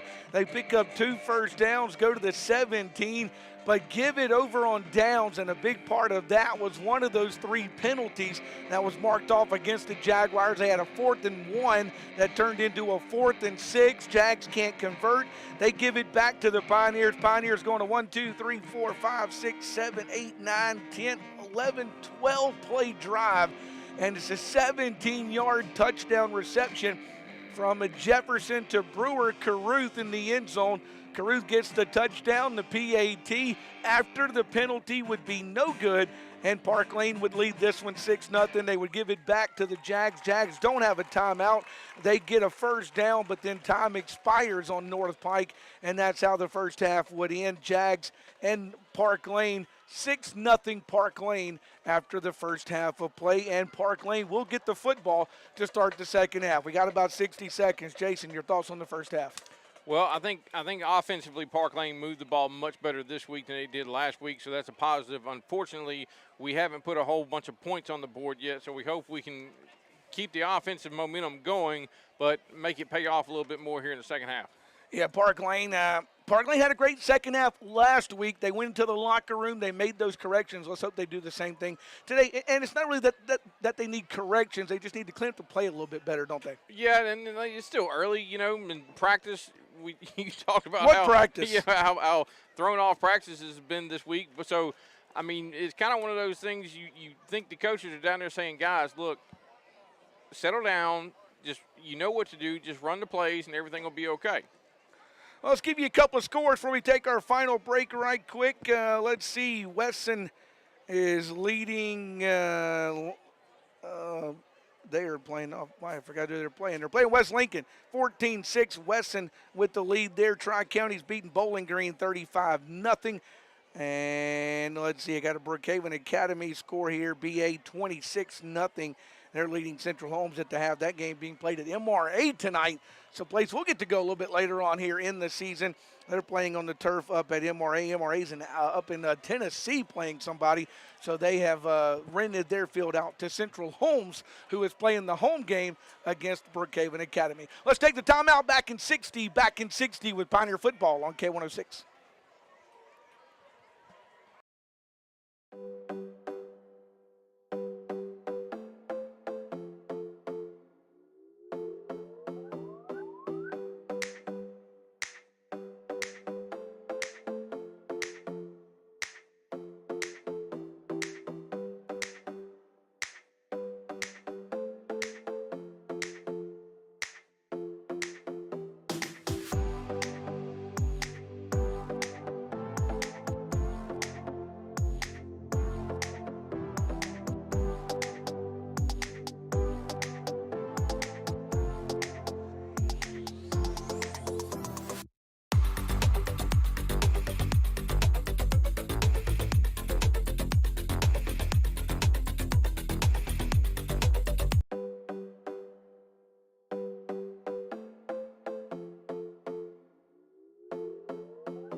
Well, the officials are back out. The Pioneers are back out. The halftime has officially expired. They put 3 more minutes back on the clock, but North Pike has not emerged from their locker room yet. They're making their way out now, so they're coming by the buses. Now they are finally starting to make their way back out. They have not started the 3-minute clock here, so obviously a little bit of an extended halftime. Of course, don't forget, the Park Lane Pioneers are scheduled to be on the road next week. We'll go to Clinton, Louisiana to take on Silliman. Team Park Lane beat last season. If I'm not mistaken, that was the first win of the season for Coach. That was Coach Ron Rushing's first win as the Park Lane head coach. So we'll return the trip, go down to Clinton, Louisiana next week to take on Silliman. It'll be 2 weeks before we get to Coward Smith Stadium, Charlie Newland Field, and get to kick off the 2022 campaign there at home over at Park Lane Academy. So do make note of that. Also, don't forget weather permitting. Weather permitting, of course. Yeah, if the sun ever decides to come back out. Coach Freeman mentioned it, but wanted to mention it. Softball tomorrow. We'll play a double dip with Oak Forest. That game will be down in Hammond at St. Thomas Aquinas. They've got a turfed softball facility down there, so they will play down there on the turf for softball tomorrow. And Jason, if anybody's been beating their head against a wall, it's been softball coaches, hasn't it? Yeah, because I mean, of course it's kind of summer in the South, but every time they get ready to have an afternoon game, it rains. It rains. and it rains hard. Yeah. Very, very hard. I heard somebody say the other day, the Lord promised us he wouldn't flood it out again, but good gracious, we've got enough lately. Yeah, he's definitely. We can't complain that we're going through a drought in Southwest Mississippi. That's for sure. No, we sure can't. Park Lane's back on their sideline. North Pike still kind of just taking their time coming to the field. They're almost going to have to come straight to the ball, I would think, Jason, or unless they put 3 up there, but they never started it, so who knows? No, they hadn't, and kind of what I was looking at. I'm not real sure what's going on. I see the head official coming over to talk to Coach Rushing, so I don't know what all that is about, but North Pike is out. Looks like they're going to North Pike's in warm the up. end zone like they're going to warm up. They did start the 3-minute clock, so I guess they're going to give North Pike 3 minutes. Tell you what, let's take a break. Back in 2 minutes. Pioneer Football's on K106.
Well, back here at Southwest Mississippi Community College, 3 extra minutes just about to roll off. Park Lane is ready. North Pike has come from the end zone to their sidelines.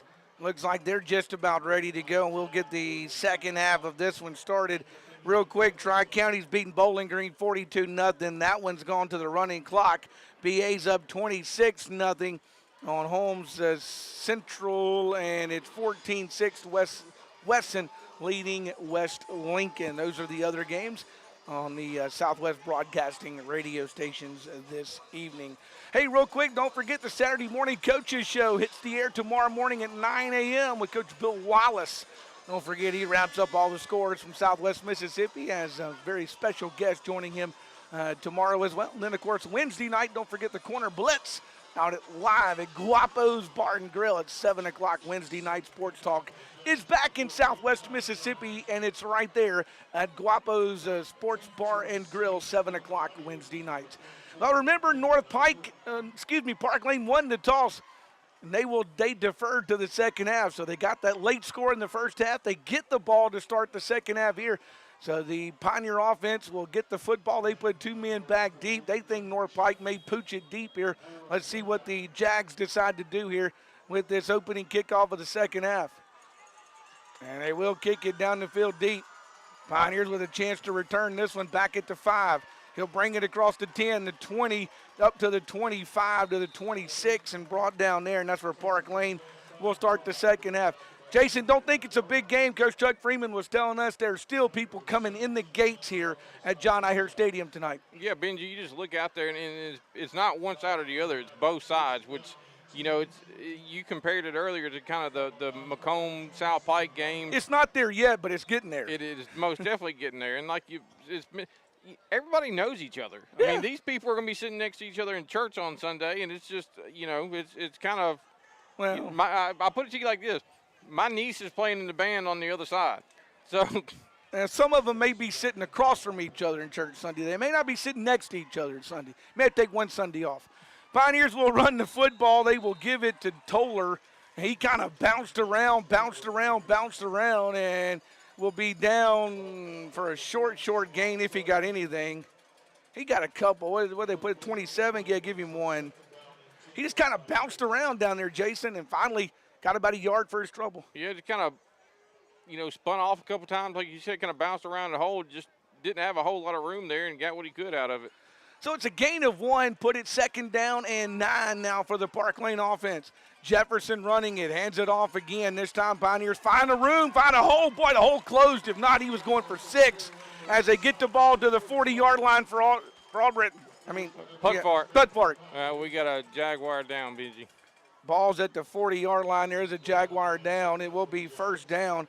9 in the game now for the Park Lane offense. I think the guy that grabbed him is the guy that's down for the Jags of North Pike. I don't see a number. I'll try to get you one if I see one. They're going to bring him up pretty quick. Looks like number 9. Yeah, Jaden Taylor. I think that's the guy that grabbed Pudfark as Pudfark was kind of getting the head of steam up and saw that turf in front of him. He doesn't put a hand on Pudfark. Again, he probably goes for a touchdown right there. But let's hope the young man's okay. He's back to the sideline underneath his own power. So that's a great sign for the Jags. Again, boy, we're early in the season. We don't want to get anybody hurt here tonight. No, we don't want any. I mean, you're going to get bumps and bruises. That's part of football. I understand all that. But we don't want anybody to get any kind of serious injuries out here. Ball's at the 40-yard line. 1st and 10 now for the Park Lane offense.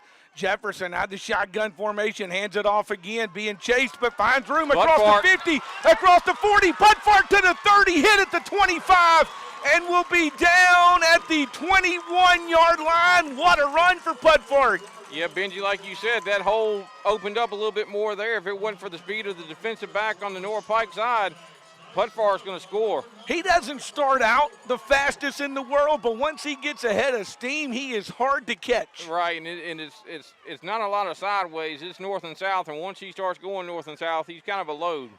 Ball's down to the 21-yard line, down deep in North Pike territory. 10th 1st down recorded by the Pioneers.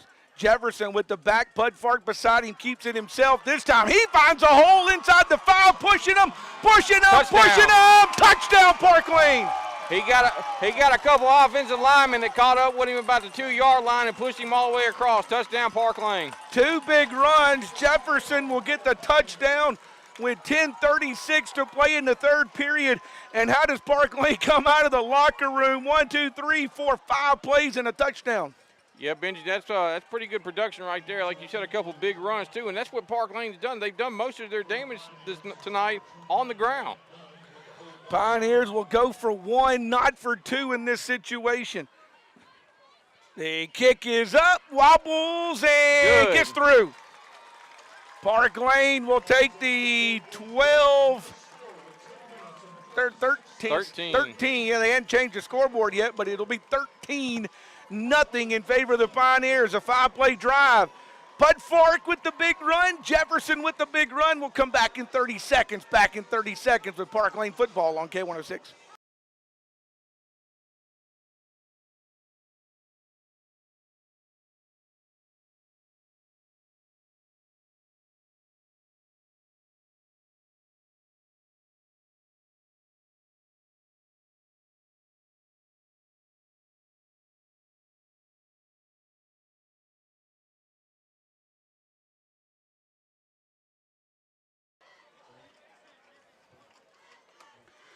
Well, Park Lane comes out on a 5-play drive and puts 6 on the board. PAT is good. Pioneers go up 13-0 here on the North Pike Jaguars. Jaguars will get to touch the football for the first time, and they're down 2 touchdowns now as the Pioneers prepare to boot it away with Brewer Caruth. Caruth's first 2 have been pretty short. Let's see what he does here. Jaguars kind of moved everybody up and tried to return the last one. Looks like that's what they're doing now. They've got 5-6 men there on the 30-yard line waiting for it. Kicks it a little deeper this time, and it's caught at the 28 and returnable for the Jags. Hits his own man, bounces off him, and will be brought down at the 34. That's David Ard, who will be brought down at the 34. He hits his own man, kind of bounced around him and gave the Jags that step, the Pioneers the step they needed to catch up with him that time. Yeah, he ran into the back of his own guy, and then Walker Anderson wrapped him up and took him to the ground. They will give him the 35-yard line. They'll say that's where he gets started. So they will fully give him the 35-yard line. BA 26, Central Home 7. 9 minutes to go in the third period of that one up at MRA. We thank Ron Kessler, the basketball coach up at BA, for texting that one to us this evening. Ball's at the 35 for the Jaguars. They'll put 2 receivers left, 2 receivers to the right. That ball sitting on that right hash here at John I. Hurt Stadium this evening. He does keep a man in the backfield. Now they'll put the man in motion. I think the receiver got started early. He did. The result of the run will be about 8 yards, but it's going to be 5 back for the Jags with an offsides.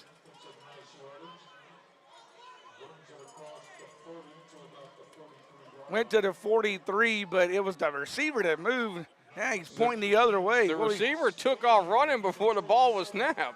The white hat says, "Are you sure?" You saw the white hat. He's like, "I think they're going to mark it against Park Lane." How is that possible? He's pointing that way. Now they're going to call it against North Pike. I think the white hat talked him out of it. I mean, because the white hat looked at him and said, "Are you sure?" They restarted the clock. Now it stops again. But 9:20, they'll back it up 5 yards. 4 penalties, 20 yards against North Pike. It was pretty blatant. The receiver there on the Park Lane end, he got an early start. So you're racing 8-yard carry with a 5-yard loss back to the 30-yard line now for the North Pike Jaguars on what will be a 1st and 15 now for Coach Matt Mock and the Jaguars. Is quarterback McDowell. Ball's on the ground. I think his running back got it back. He did, but he lost to the 29. Yeah, that ball hit the ground and laid there for a second. He was able to pick it back up. It was 16, 16, yeah, 16. Smith, who picked it back up. Smith dropped it, picked it back up, but he got nothing. He lost to the 29 for the Jags of North Pike. So it'll be a 2nd down and even longer for North Pike, but that could have been way more disastrous for the Jags right there. Now the Jaguar offense, empty backfield on a hard count. Now they'll stand up with 6, down to 4 to 3. North Pike's got to hurry here, down to 1. Ball's on the ground again. Ball's on the ground, and he'll just lay on it back at the 16. Boy, he tried that hard snap count to see if the Pioneers would move. Then they stood up, set them back down, and by that time the play clock was about to expire. That center looking at the clock, I think he just threw the ball back there. Benji, if I'm looking right, I got 3rd and 27. Yeah, the ball's back at the 15, 16, 18-yard line.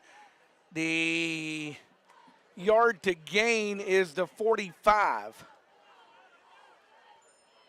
So it's definitely a long one here. 3rd and long now for the Jags. Man in the backfield. They want to throw it. Hit. Got him. And he got rid of it and almost intercepted. Boy, a Pioneer in there. That was 17, Zed Washington. He slaps the turf because he almost picked that football off as the senior quarterback McDowell knows he's going down. He's just trying to get rid of the football at that point. And the Pioneers almost pick it off, but now it'll be 4th down. Yep, Henry Gibbs and Chris Burton both had a hand on him. They just couldn't get him to the ground before he got the pass off. Bad snap on the punt. I think Park Lane may have got a fingertip on it, and that ball's going to die on the turf at the 49-yard line, and that's where the Pioneers are going to take over. North Pike's first drive is pretty much a disaster that they want to forget about, but now they put their defense in a situation where they will have it at the 49-yard line. It'll be 1st and 10 for Park Lane inside North Pike territory. And we got a stoppage here by the man with the white hat. He had two officials in talking with him. Was there a flag Yeah, down? they threw a flag. I didn't see the flag on the other end over there. They signaled it against the Jags. I would have Illegal substitution declined. declined. I didn't even see the flag. I apologize. I didn't see the flag on the other end over there. Well, I didn't either, Benji, to be honest with you. It was sitting way on that other end, but it's a declined penalty. Park Lane's going to take the result of the play at the 49-yard line. I don't think you could have gotten much better than that. And Coach Ron Rushing says, we got the offense on the field already. Let's go to work. He'll go to work with Jefferson out the shotgun. He'll hand it off, head of steam, and crashing his way down to the 42-yard line that time on the carry for Park Lane is Doyle. Yeah, he just right up the gut, gained about 8 yards. I mean, right now, Benji, Park Lane kind of gashing them with the running game. 42-yard line. It'll be a second down and very manageable for the Pioneers of Park Lane with the ball in the 42. Park Lane will send two receivers to the right, one to the left. Ball right there in the middle of the field, and they will keep it on the ground with Doyle, and he'll find a big hole this time. He'll go across the 30, on his feet, 25, 20, 15, and down near the 10-yard line before finally North Pike will drag him out of bounds. Benji, right now, Park Lane is just absolutely winning the line of scrimmage, and it's actually happening on both sides. We got another jag down. Ball's at the 11-yard line, another jag down on the field. It'll be 1st and 10. The ball will be at the 11-yard line, but we'll stop play for a moment with an injured jag on that other end, and what's a 13-0 Park Lane game at the moment. Didn't catch a number. We'll try to catch it when the young man gets up. It's over on the other end of the field, the visitor side of the field here at John A. Hurst Stadium this evening. They stand him up. It looks like, is it 18? Jarvis Smith. I think that's the young man on the other side. I still hadn't got a good look at his number. Don't hold me to 18, but it looked like that's what it was when he got up. Positive is he's up and walking around. And he is not requiring any attention, so it looks like he's going to be just fine. 1st and 10, ball at the 11-yard line. You can get a first down without getting a touchdown. Pioneers hand it off again. Pudfark to the guy 5 to the goes 3, in, touchdown. Wow. They first hit Pudfark about the 2-yard line, and he just absolutely bulldozed his way into the end zone. Pudfark with the touchdown for the Pioneers. They take the short field and keep the ball on the ground and pick up their 3rd touchdown of the football game. It's the 2nd Park Lane touchdown of the second half. A 21-yard run for Jefferson, now an 11-yard run for Pudfark. They'll bring the PAT crew on to try to make it a 20-0 ball game. Kick is up. That one's not going to have it. That one's not going to be good. So it'll be 19-0 in favor of Park Lane. Park Lane has missed 2 PATs tonight, but lead 19-0 as we step aside for 30 seconds. Back in 30 seconds with Pioneer Football on K106.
Here in this third quarter. Like you said, it's been the running game here in the second half that honestly North Pike has not been able to figure out, at least since halftime, Jason. No, Benji, and like I said, just right now, credit, well, it's actually both Park Lane lines, but especially the offensive line is just absolutely controlling the line of scrimmage and opening up holes, and whoever Park Lane decides to give it to right now has had plenty of running room. Well, North Pike still huddled on the other side over there. Park Lane has come out. Now we get the whistle. That means come to the field. As North Pike was taking an extended conversation over there around head coach Matt Mock. North Pike, by the way, North Pike makes a trip down to Louisiana next Saturday. They'll take on De La Salle. They were supposed to play them here last year, but with Louisiana and their COVID restrictions, they couldn't make the trip up here. We're not allowed to make the trip to Mississippi to play football, but North Pike will return will return the favor, go to De La Salle. That's next Saturday night for the Jags, so no football Friday night for North Pike. They'll play on Saturday. Here's the kickoff. It's a ball's on the ground. Park Lane's got it. He did not call fair catch. Park Lane hits him. Ball pops out, and the Pioneers own it. He called it, but never signaled fair catch. Coach Matt Mock out. He thought fair catch was signaled, but the officials say no fair catch signal, and I think they're going to huddle about it, but I think it goes to Park Lane. Benji, there was no fair catch, and I'm not sure what Pioneer it was. I think it may have been Walker Anderson, but as soon as the receiver called it, he blew him up, and officials say it is Park Lane ball. So they will fumble the kickoff at the 6:18 mark of action. They'll give it back to Park Lane at the 39-yard line, and the Pioneer offense will head back to the field. He caught the ball and was hit immediately by the Park Lane Pioneers, and Pioneers will own it. They'll take the water timeout, 6:18 to play here in the third quarter. The water timeout has come. We'll step aside for 30 seconds. Back in 30 seconds. Pioneer football is on K106. Benji, I think North Pike called that timeout. He pointed. Yeah, they did. North Pike called the timeout. Okay, I thought that was the water. Okay. He wants to talk to the officials. That's why he called timeout. His player did not signal fair catch. He did. I never saw it.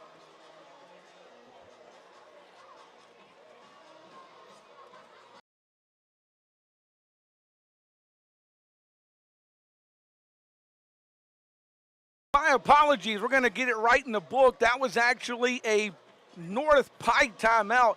Coach Matt Mock still got the officials wrangled around the 40-yard line, talking things over with them on that previous play that's going to give the football back to the Pioneers. Officials huddled. Nobody saw him put his hand in the air to say fair catch. The officials concurred, and they will give the football to the Jags. To the Pioneers. It'll be 1st and 10 Pioneers at the 39-yard line. So we'll take a timeout off the North Pike side of the ball. Jefferson gives it to his running back. If it ain't broke, don't fix it. And they will run it across the 30 to the 29-yard line. Nice run that time for the Park Lane Pioneers. Benji, are they going to give him a first down? Nope, they're going to say they're going to say at the 30. They're going to put it back at the 30-yard line, actually, instead of the 29. So it'll be 2nd down. Benji, right now, Park Lane's just getting chunks of yardage every time they run in the football. Yeah, Park Lane is pretty much in his second half gone exclusively to the run game against the Jags. Ball sitting there on the 30-yard line. This time it's the quarterback who will keep it. He will get the first down, push that pile across the 25 to the 24-yard line on forward progress.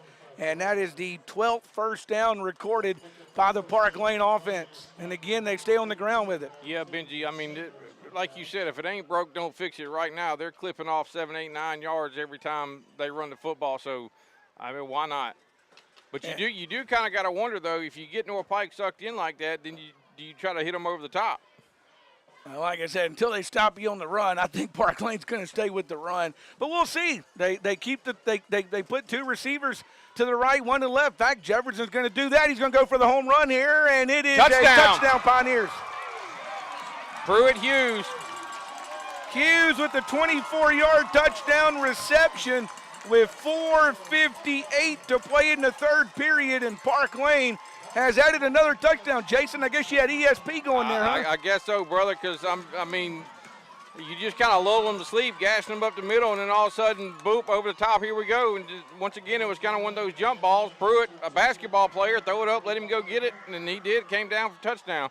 Makes it 25-0. Pioneers will go for 1 again. See if they can get the PAT through the uprights this time. And that one is up. That one is good. That makes it a 26-0 football game. Pioneers have scored 3 times in the third quarter. And with 4:58 to play here in the third quarter, it's 26-0 North Pike. Excuse me, 26-0 Park Lane. North Pike will get the football back. I was getting words ahead of myself here. North Pike will get the football back, down 26-0 in this game. And like I said, I guess Jason O'Hearn had a little ESP there with Coach Ron Rushing. Well, I don't know about that, but it just kind of struck me. I'm like, you know, you're going to lull these DBs to sleep, and then sure enough, next play, here we go, over the top, touchdown. I tell you, this Park Lane crowd in front of us, very, very happy right now as they lead 26-0. And North Pike has had the football only once. They went 3 and out, punted it, then fumbled the kickoff. So Park Lane has scored 3 times here in the second half. Park Lane's ready to boot it. North Pike breaks out of their huddle with under 5 minutes to play in the contest here at Southwest in the third period. Jags will put number 17 back deep. That's Dylan Clark, the 10th grader. He will stand back at about the 14-yard line for North Pike, waiting for the football. Let's see if we get a fair catch this time. He will put it short this time. Fair catch called for, and the ball will be 1st and 10 at the 37-yard line for the Jags. So 1st and 10 at the 37 for North Pike, with 4:58 to play here in the third period. Jason, I don't want to say this, but I will. We still have a lot of football to play. Yeah, there's still a lot of time on the clock, and once again, number 2 wearing a white jersey is an athlete. So North Pike's got a bunch of athletes over there. So nothing is over until that scoreboard reads all zeros after the fourth quarter. So we still got, what, a quarter and a half to play? Yeah, you still got 5 minutes to play in this one and a whole nother quarter. So you got to keep your foot on the gas right now if you're the Park Lane Pioneers, especially this defense, which has just been playing so well here early in the 2022 campaign. Football will be right there on the 37-yard line. Jags will go to work 1st and 10 with McDowell. McDowell out of the shotgun formation, hands it, keeps it himself. And boy, the Pioneers were not fooled by that one. And he will get up to about the 39 to the 40 for a short gain. North Pike got away with another false start on a wide receiver right there. The ball will rest at the 40-yard line with 4:38 to play here in the third period. Jags with the football. Jaguars look like they're a little confused as far as what they're supposed to be doing. Play clock is They're running men on, running men off. down to 10. And I think Coach Matt Mock just threw the headset down. He's not happy, and he's going to have to use another timeout. And he will use it right there. Boy, North Pike was running them on, running them off. You finally saw Coach Matt Mock throw the headset down. He was like, just come here and let's talk. But, hey, talk about it before you snap it and do something crazy. Let's take a timeout. Back in 30 seconds. Back in 30 seconds. You're listening to Park Lane Pioneer Football on K106.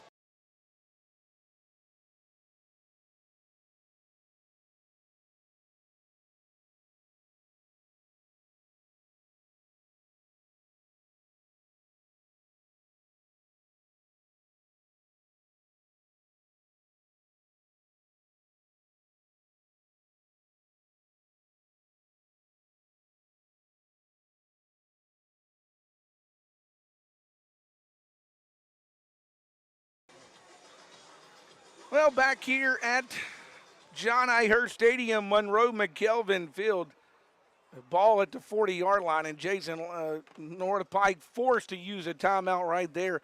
They were running men off, running men on the field. They just could not get the right men on the field, and finally Coach Matt Mock has to use a timeout right there for his North Pike Jaguars. One he probably wanted to keep in his pocket, but he had to use it, so he's only got one timeout left now for the remainder of this football game. Yeah, Benji, there was just a lot of confusion. the guys weren't sure where they were supposed to be lined up, who was supposed to be in the game. He just had to call the timeout. Ball's on the ground. Ball's on the ground, picked up by the quarterback, McDowell, and he'll just fall forward to the 41-yard line. Yeah, so may give have him got a about yard. a half a yard. Yeah, give him well, now they put it back on the 40, actually, so give him nothing and bring up third down. The third down marker is a little bit more generous than where the football is at the moment. Now they'll move it between the 40 and the 41. That's where they'll go to work third down. So third down for the Jags. Under 10 seconds again. Down to 5, down to 4. Now they stopped it. Well, there you go. They get it off anyway. Intercepted. Who got He's going to score. That's Zeb Washington. He may score. Washington will Touchdown. score. Well, he got close earlier, Benji. He didn't miss that one and took it all the way back to the house. Washington takes the 40-yard INT to the house with 3:12 to play in the third quarter. The interception, Washington brings it 40 yards back with 3:12 to play, and the Pioneers have made this a 32-0 football game pending the PAT. And folks, I want to remind you, if you're tuning in late, this was a 6-0 game at halftime. Park Lane has scored 1, 2, 3, 4 times in the second half, including that one from Washington on the defensive end. Kick is up. That one hit the goalpost, no good. Clanked off the goalpost, no good. 32-0. North Park Lane with the lead over North Pike. We'll come back in 30 seconds. Pioneer football's on K106.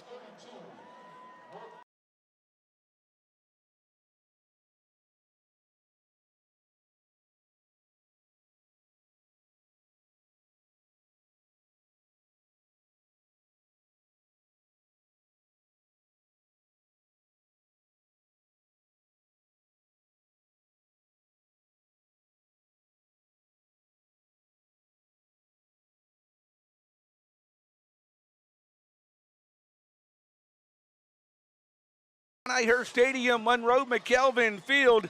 It's not just 4 second-half touchdowns, it's 4 third-quarter touchdowns that the Park Lane Pioneers have put on the board. And there's still 3 minutes left on the third quarter clock. North Pike going to get the football right back. This third quarter has been absolutely disastrous for the North Pike Jaguars after a well-played first half by both teams.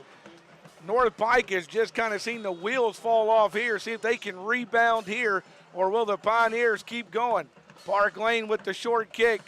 It's taken by the Jags. He'll call for the fair catch at the 38-yard line, and that's where they'll go to work. Yeah, I think they learned their lesson, Benji. And the fair catch on that short field, 38-yard line is where they will take the ball and go to work. Let's see.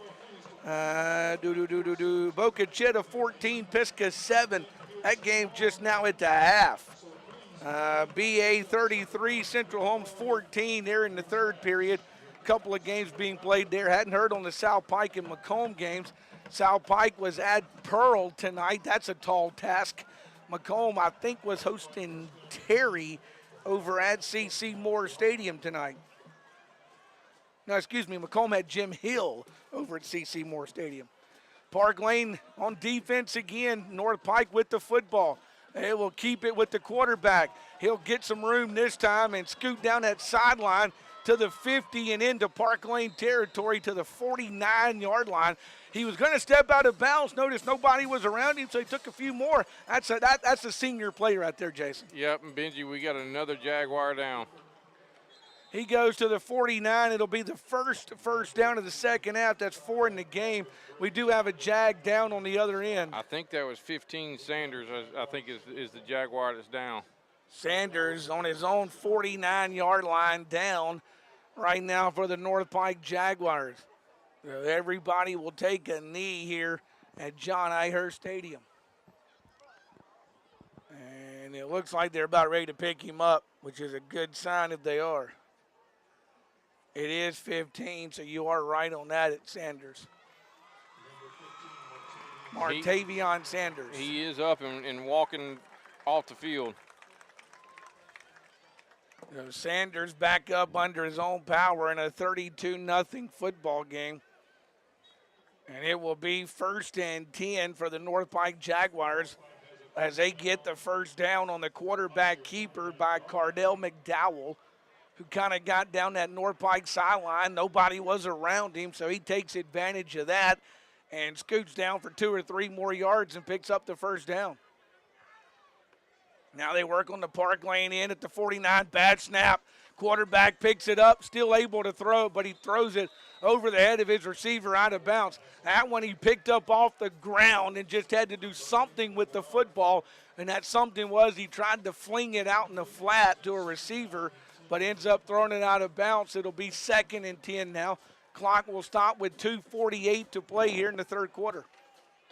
Benji just kind of tried to float it out there, just floated a little too high, just went out of bounds. Ball at the 49-yard line. Make it 2nd down and 10 now for the Jags of North Pike. Quarterback keeper. He'll go behind the line this time, and he'll bring it down to about the 41. He took a big hit at the 41-yard line by the host of Pioneers. Yeah, he did. I think that was led by Washington, but he took a lick.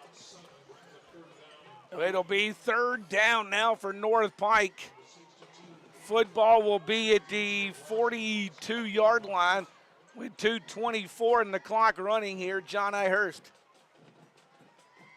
McDowell out of the shotgun, wants to throw out in the flat. That one's incomplete.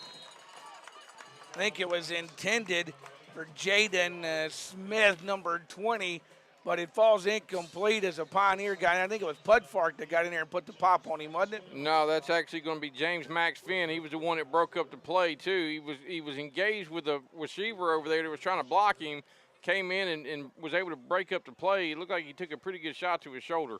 We got a Pioneer down now on the 40-yard line.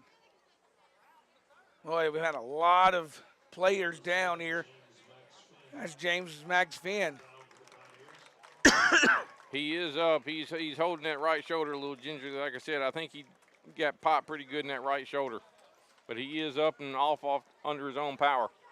So Finn hit. He'll go to the sideline for the Pioneers with 2:13 to play. Ball sitting on that 42-yard line. It'll bring up 4th down now for North Pike, down 32-0. Jags will go for it on 4th down here. They'll put everybody out there. 2 to the left, 2 to the right. They do keep it running back beside the quarterback, McDowell. Snap of the football. Quarterback's going to keep it and pick up the first down. Ball's loose on the field, though. If it's North Pike's ball, it's a first down. Well, did they call him down or did they call it a fumble? If he's, well, they call it for first down North Pike either way, so it doesn't matter. They put it where the fumble was, so I think they called a fumble that was picked up by North Pike at the 36-yard line. And that will be number 5 in the game for the North Pike offense, as they will have the football there at the Park Lane 36, 1:43 in the clock running here in the third quarter. Another bad snap picked up by the quarterback. Boy, he got loose from the first pile, but then he falls down back at the 41. It was a bad exchange from center to quarterback. McDowell just trying to do something with that football and got away from the first group of Pioneers, but then kind of slips down at the 41. Yeah, Park Lane kind of stiffening their back right here on defense. I think they kind of want to try to preserve this shutout. 2nd down and a long situation now for North Pike. McDowell gets to play from the sidelines. 2 receivers to his left, 2 to his right. Ball in the middle of the field. He'll go to the left side on the quarterback keeper. Flag gonna fly. He'll get some yardage, but he should come back on the hold. Hammond, the defensive back over there, was trying to come up and make a play, and the wide receiver over there, I'm not sure which number it was, just had a handful of jersey holding on for dear life. Holding North Pike 5 for 30 now against the Jags in the football game, so that will erase that one. By the way, Pearl 37, South Pike nothing at the half. Macomb 18, Jim Hill 6 at the half. We appreciate our buddy Adam, who's actually calling another football game, but still tracking down those scores for us. Ball will be at the 45-yard line He lost back to after the penalty from the hold spot. They back it up 10 yards. So ball's back at the 45, make it 2nd and long with just over 30 seconds to play here in the third period. They want to throw it out in the flat. That's incomplete. Put his paws on it, did number 16, Jacavius Smith, but it falls incomplete into the turf. And it will bring up 3rd and long now. The clock will stop on the incompletion with 26 seconds to play here in the third quarter for the North Pike offense. Yeah, Benji tried to set up the little screen right there. Couldn't complete it, but Walker Anderson was standing right there waiting for him if he did. The ball will be again back at the 45. 3rd and long situation now. Pioneers put one in the neutral zone. They'll give them 5. 3rd penalty for 15 yards. It's a 5-yard mark off against the Pioneers that time. So put it at the 40. Still 3rd and long, but a little bit better for North Pike after the 5-yard mark off against Park Lane. Ball there on the 40-yard line. McDowell wants to throw. Cox fires, wants to go deep, and that is intercepted. Intercepted in the end zone. It'll be a touchback. That's Braden Sandifer. Sandifer with the interception in the end zone. He just out-jumped the North Pike receiver, just had good position on it, went up, got it at the high point in the end zone. They'll bring it out to the 25, and the Park Lane defense once again holds on a jump ball in the end zone that Sandifer goes up and gets. And Park Lane going to get the football back with 17 seconds remaining in this third quarter. A 32-0 Park Lane lead here in the closing moments of this third quarter. Again, we were 6-0 at the half. Very impressive quarter for the Park Lane Pioneers, offensively and defensively for that matter. Yeah, Benji, Henry Brewer is going to check in at quarterback for Park Lane. Brewer going to run the offense here. He'll ask for the football. Pioneers will hand it off. He'll go right behind a cloud of dust and maybe get a yard. I think he got back to the line of scrimmage. As a matter of fact, yeah, he got nothing but the line of scrimmage that time. 2nd down, and that'll be the end of the third period. Third quarter will come to a close. It's 32-0. Park Lane with the lead. We'll come back after a 30-second break for the 4th and final period. Back in 30 seconds. Pioneer football's right here on K106.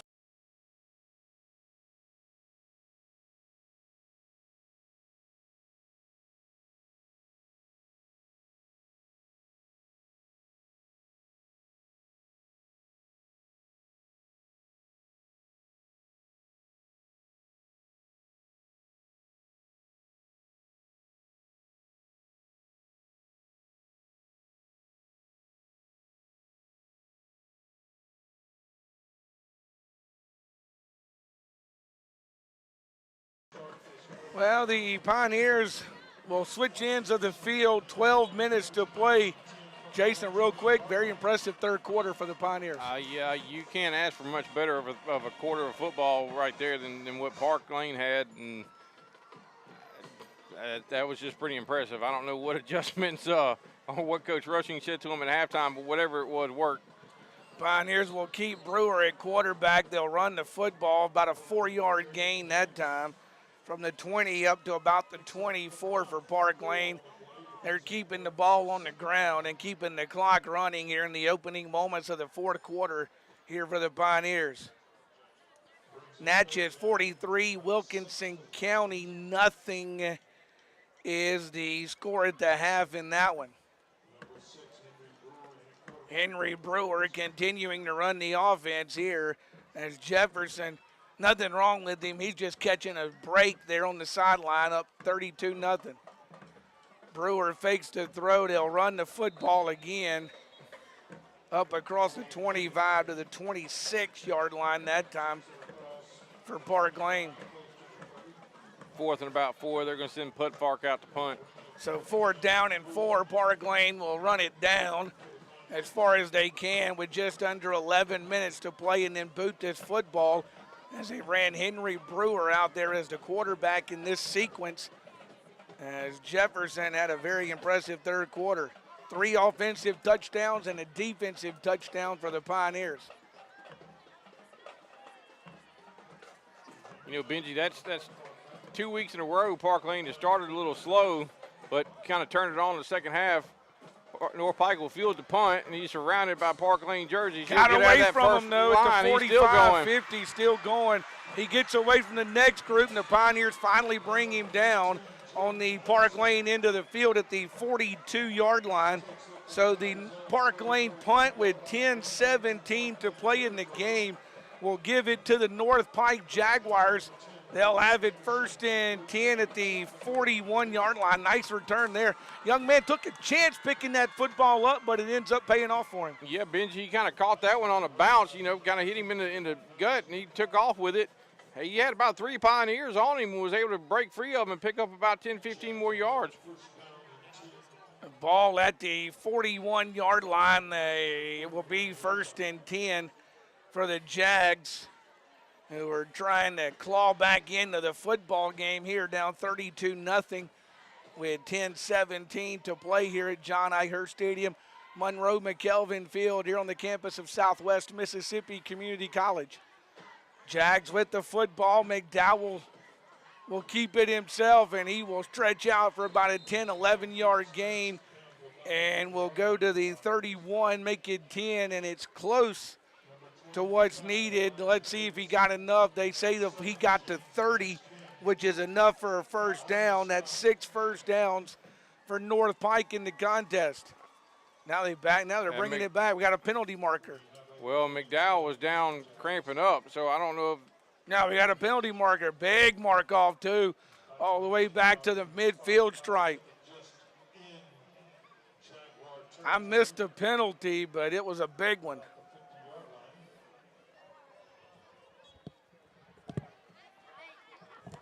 The ball will be back at midfield there at the 50-yard line, so you erase the run for McDowell. Instead, they'll bring it back to midfield on the penalty marker against North Pike. He'll throw a little swing pass, a little sail out of bounds. Benji McDowell still fighting cramps out there. Yeah, McDowell is going to bring up 2nd and long now. So 2nd down and long with 9:31 to play here in the contest. Very impressive 3rd quarter by the Pioneers. Has been the big difference in this one so far. Park Lane defense yet to give up any points. Excuse me, they stay on the field here a lot in that first half, and now they play here in the 4th quarter. McDowell wants the football, wants to throw the football. Cox fires, and that one will be caught, and that's a touchdown for the Jags. Benji, little double move down there, kind of a screen, a rub, whatever you want to call it, completely legal play. It just worked to perfection for the Jaguars. Ard is the catch. David Ard, the young man that caught that one for North Pike. It's a 50-yard touchdown reception, McDowell to Ard, and the Jags have gotten on the board to make it a 32-6 game with 9:23 to play here in the 4th and final period. Now they'll bring the crew on to kick the PAT.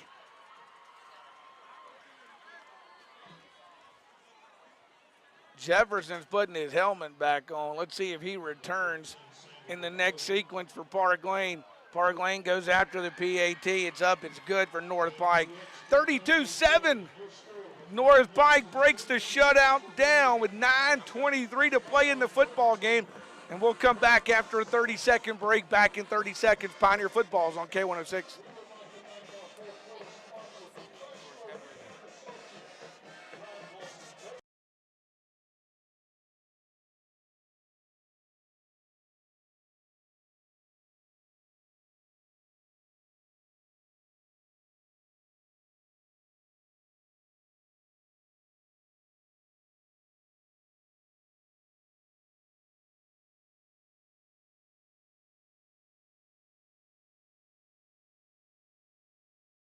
Well, back here at John I. Hurst Stadium, Monroe McKelvin Field, 9:23 to play.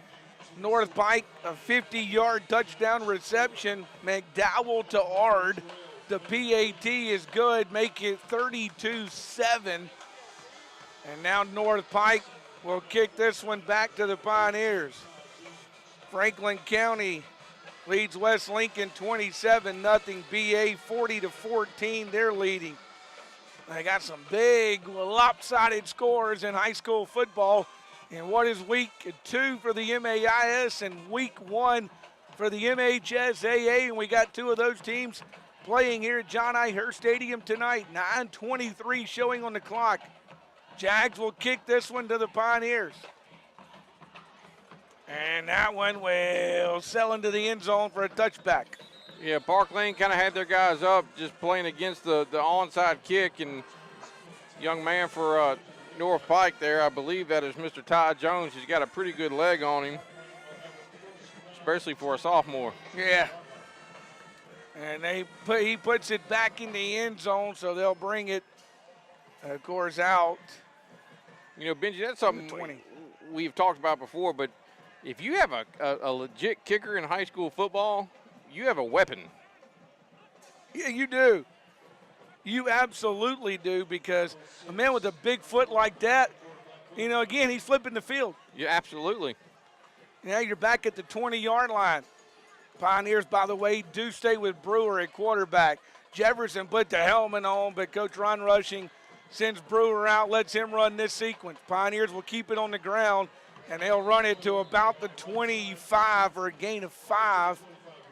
That time for Toller. So a 5-yard pickup for Toller. Park Lane keeping it on the ground, and by keeping it on the ground, they're also keeping that clock running here in this 4th and final period. That's another thing, Benji. Park Lane has had several different players touch the football running tonight. They just kind of keep throwing bodies out there at you. So the ball will be there on the 25-yard line. Make it 2nd down and 5 for the Jags offense. They give the football off, but this time nothing doing. North Pike stays tough in there that time, and it'll bring up 3rd and 5. So 3rd down and 5 now for the Pioneers, for the Pioneers. Clock running, 8:29 to play. And Benji, you know, North Pike at this point knows exactly what Park Lane is going to do. They're not going to really go to the air because they want to keep that clock running, so they're able to just kind of stack the box and you know, attack the running lanes. And so Park Lane is having a little more difficulty running the football right now. But the clock does continue to tick, just over 8 minutes to play. Brewer wants the football. Now he scrambles, and he will lose back to the 21. And that will bring up 4th down and about 9 for the Park Lane offense. Yeah, Benji, I actually do think they wanted to go to the air there and just kind of, the pocket kind of collapsed on him, and he just kind of tucked it and secured the football, took the loss. The Pioneers will bring Pudfark on the boot, and he'll stand back at his 8-yard line to boot this one away with 7.5 to play here in the football game. 32-7 the score here at John I. Hurst Stadium in favor of the Park Lane Pioneers. High snap, Pudfark brings it down. Nice boot by Pudfark. Fair catch called for by the Jags at the 48, back on their end of the field, and that's where they'll go to work. Park Lane got lucky there because they were trying to run a man on late. I think they only had 10 out there. The flag never came out. Or did it? He didn't throw the flag. They're talking over, but I think they just decided to let it roll. They do. Ball on the 48-yard line, and North Pike will go to work 1st and 10 there with 7:12 to play here in the contest. So the Park Lane and the North Pike offense will head back onto the field. They scored on their last drive. It was a 50-yard touchdown reception for Ard from McDowell. They want to run it this time. Finds a hole and brings it onto the North Pike end to the 46. Tackled by James Max Finn and Walker Anderson. 2 that were injured at one point in this game but are now back on the field. So that's a great, great sign for the Park Lane Pioneers right there. Ball will rest on that 46-yard line. Second down coming for the Jags of North Pike. McDowell out of the shotgun will keep it himself this time. He's tripped up but gets out of the first group and will be brought down about the 40-yard line, which will be enough for a North Pike first down, which will give them now 6 in the ball game. Yeah, he was able to break the tackle of Washington and pick up first down yardage. James Max Finn was the one who finally got in there and got him down for the Park Lane Pioneers. 6:18, the clock continuing to run. It is the enemy of the North Pike Jaguars as it ticks away here in the fourth period. McDowell wants to throw that one complete to the 28, hit immediately over there. The ball received by Xavion Nunn on that other end for the Jags for another first down. With the football to the 29-yard line. Give them 7 first downs now in the game for the Jags. Jadarion Hammond was a Pioneer that made a tackle over there on that far sideline. They will throw it out in the flat this time. Complete to Art. He's hit immediately that time by the Pioneers. Yeah, Ayoub came up, grabbed him by the ankle, and kind of spun him around, and Connor Putfar came in and finished him off. Fact, he'll lose back to about the 30. So a loss of a yard on the play that time. So make it second down and 11 now for the Jag offense. So second down and 11 for the North Pike offense. They still show first down on the field, but I'm pretty sure that's got to be a false start. That's another false start on a wide receiver. It's not called. Quarterback's going to scramble out. He scrambles out, gets away from the first group. Second group will clobber him at the 25. Gain of about 5 that time for McDowell. I think it's third down, isn't it? That's what the ref says. Ref says third down. The chain gang says second down, but I think it's third down. No, it's third. There we go. Now he's got it right. Third down play coming from the 25. It's a third down for the Jags. 4:29 to play here in the contest this evening. Quarterback keeper. Camp Lott got him in the backfield. Look at that. He sure did. He shot through there and was able to grab him by the feet and trip him up for a loss. Camp got just enough of him to bring him down. That's going to bring up 4th and about 12. Yeah, back to the 31. 4th and 12. Obviously, they will go for it. Nice play that time by Camp Lott. A starter at nose guard for the Pioneers this evening. 3:54 and the clock continuing to run here at John I. Hurst Stadium this evening. Jags put a man in motion this time. Start. They had a flinch there, not called. It's thrown in the air, incomplete, and that'll be a turnover on downs. So North Pike will turn it over on downs with 3:34 to play here in the contest. They will give it to Park Lane, and the Pioneers, if they could pick up a first down or two, which they haven't been able to do on the last 2 drives, they could just about put this one away. Yeah, Benji, I don't know that they put this is going to sound bad, but a tremendous amount of effort into necessarily trying to advance the football or put more points on the board. I think right now they're just trying to kill the clock and get out of this one. You got a lot of younger guys out there getting some very valuable playing time, so that's outstanding. Anytime you can get some of the young guys out there and get them actual game snaps, then that's a positive. So the ball will be the 31-yard line. J.D. Dumas in at quarterback now. Yeah, I'm going to say J.D. Dumas now in at quarterback. They will hand it off. Gashes his way up to the 34, near the 35-yard line.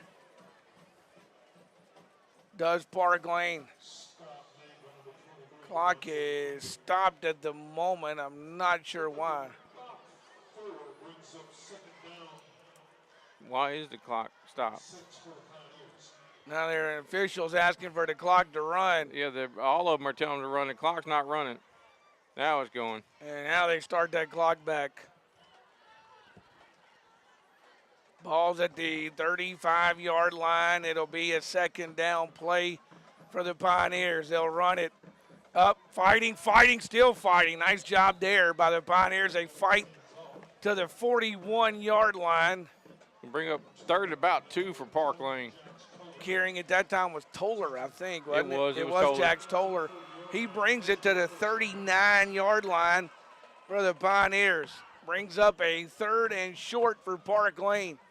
So third down and about a yard now for the Pioneers. Park Lane with the football at the 39-yard line. Dumas out of the shotgun formation will ask for the football on a long count. He'll take it as far down as he can. Down to 2, down to 1. Now he asks for the football. Timeout. And they're going to say timeout, Park Lane. I think he ran it down too far. Yeah, I think Coach Rushing, we didn't want to risk losing 5 valuable yards right there, so he's going to take the timeout. Yeah, Coach Ron Rushing wants that first down too. 2:32 to play. Let's step aside for 30 seconds. Back in 30 seconds, you're listening to Park Lane Pioneer Football on K106.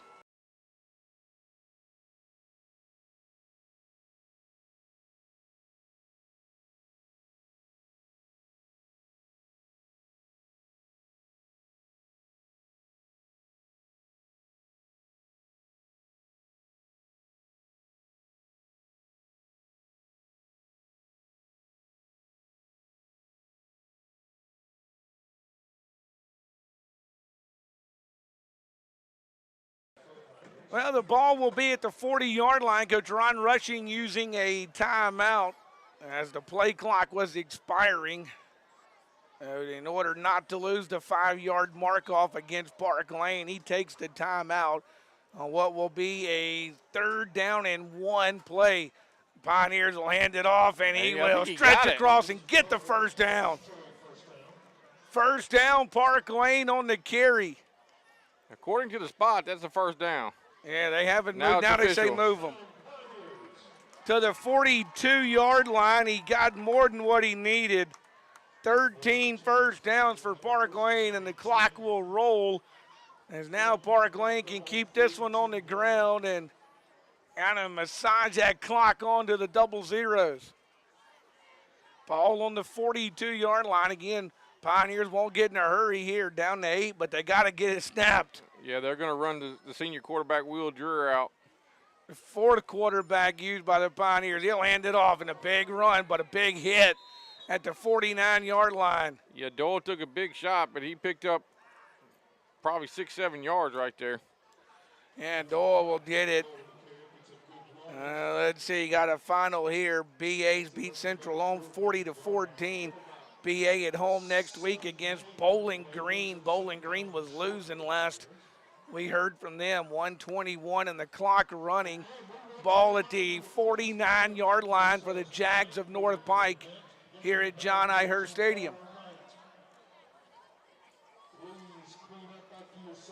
From the 49, second down play, pushing them. First down. First down, Park Lane. Yeah, Toller got behind the line, just kind of kept driving his legs, picked up the first down. 47, that should be enough. Yeah, they'll mark it first down, 14 in the game, and that'll do it. 45 seconds to play. They'll wind the clock. Pioneers will have to snap it one more time. In Park Lane, the Pioneers will defeat the Jags of North Pike 32-7 here at the ballpark. There it is. He kneels on it right there, does Dreher. And that'll do it. Park Lane will move to 2-0 as they defeat North Pike 32-7. We'll come back after a 2-minute break, put some final thoughts on this one. Back in 2 minutes. Pioneer Football's on K106.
Well, final score in this one, the Pioneers win it 32-7. The third quarter, the difference in this one, Park Lane gets the football to start the second half. They get a 21-yard run to the end zone by their quarterback, Jefferson, at the 10-16 mark. North Pike punts it, gives it back to Park Lane. What do? Connor Pudfark finds pay dirt with 6:25 to play. Then the fumble on the kickoff gives it back. Hughes goes 24 yards for the touchdown. That's 3 touchdowns. And then Washington would take the interception on the very next drive, 40 yards for the touchdown. And that means 4 touchdowns, 3 offensive, 1 defensive touchdown in that third quarter tonight is the difference in this one. 6-0 at the half. It was 32-0 after 3. And then North Pike does add a touchdown with 9:23 to play, a 50-yard touchdown reception. McDowell to Ard to put their lone touchdown on the board. Park Lane penalized 3 times for 15 yards. North Pike 6 times for 40 yards in the football game. And Jason, we talked about it during the game, but we'll say it again. The difference in this game was the third quarter. Benji, it absolutely was. You know, Park Lane was able to move the football in the first half, just couldn't get any points off of it. Things changed in that third quarter. They did it, and once again, that's 2 weeks in a row now, the defense has scored. And the defense, I think, in these first 2 games, allowing only 1 touchdown to each of their 2 opponents. And this one coming late in the game, too, I think really shows you that the Pioneer defense has been playing extremely well in the first 2 games, and that really bodes well as we move through the season. It absolutely does. I mean, you hold Oak Forest to 7 points. You hold North Pike to only 7 points. Something's working on the defensive side of the football. Pioneers win it 32-7 tonight. Park Lane's next opponent is Silliman. We'll go to Clinton, Louisiana for that one.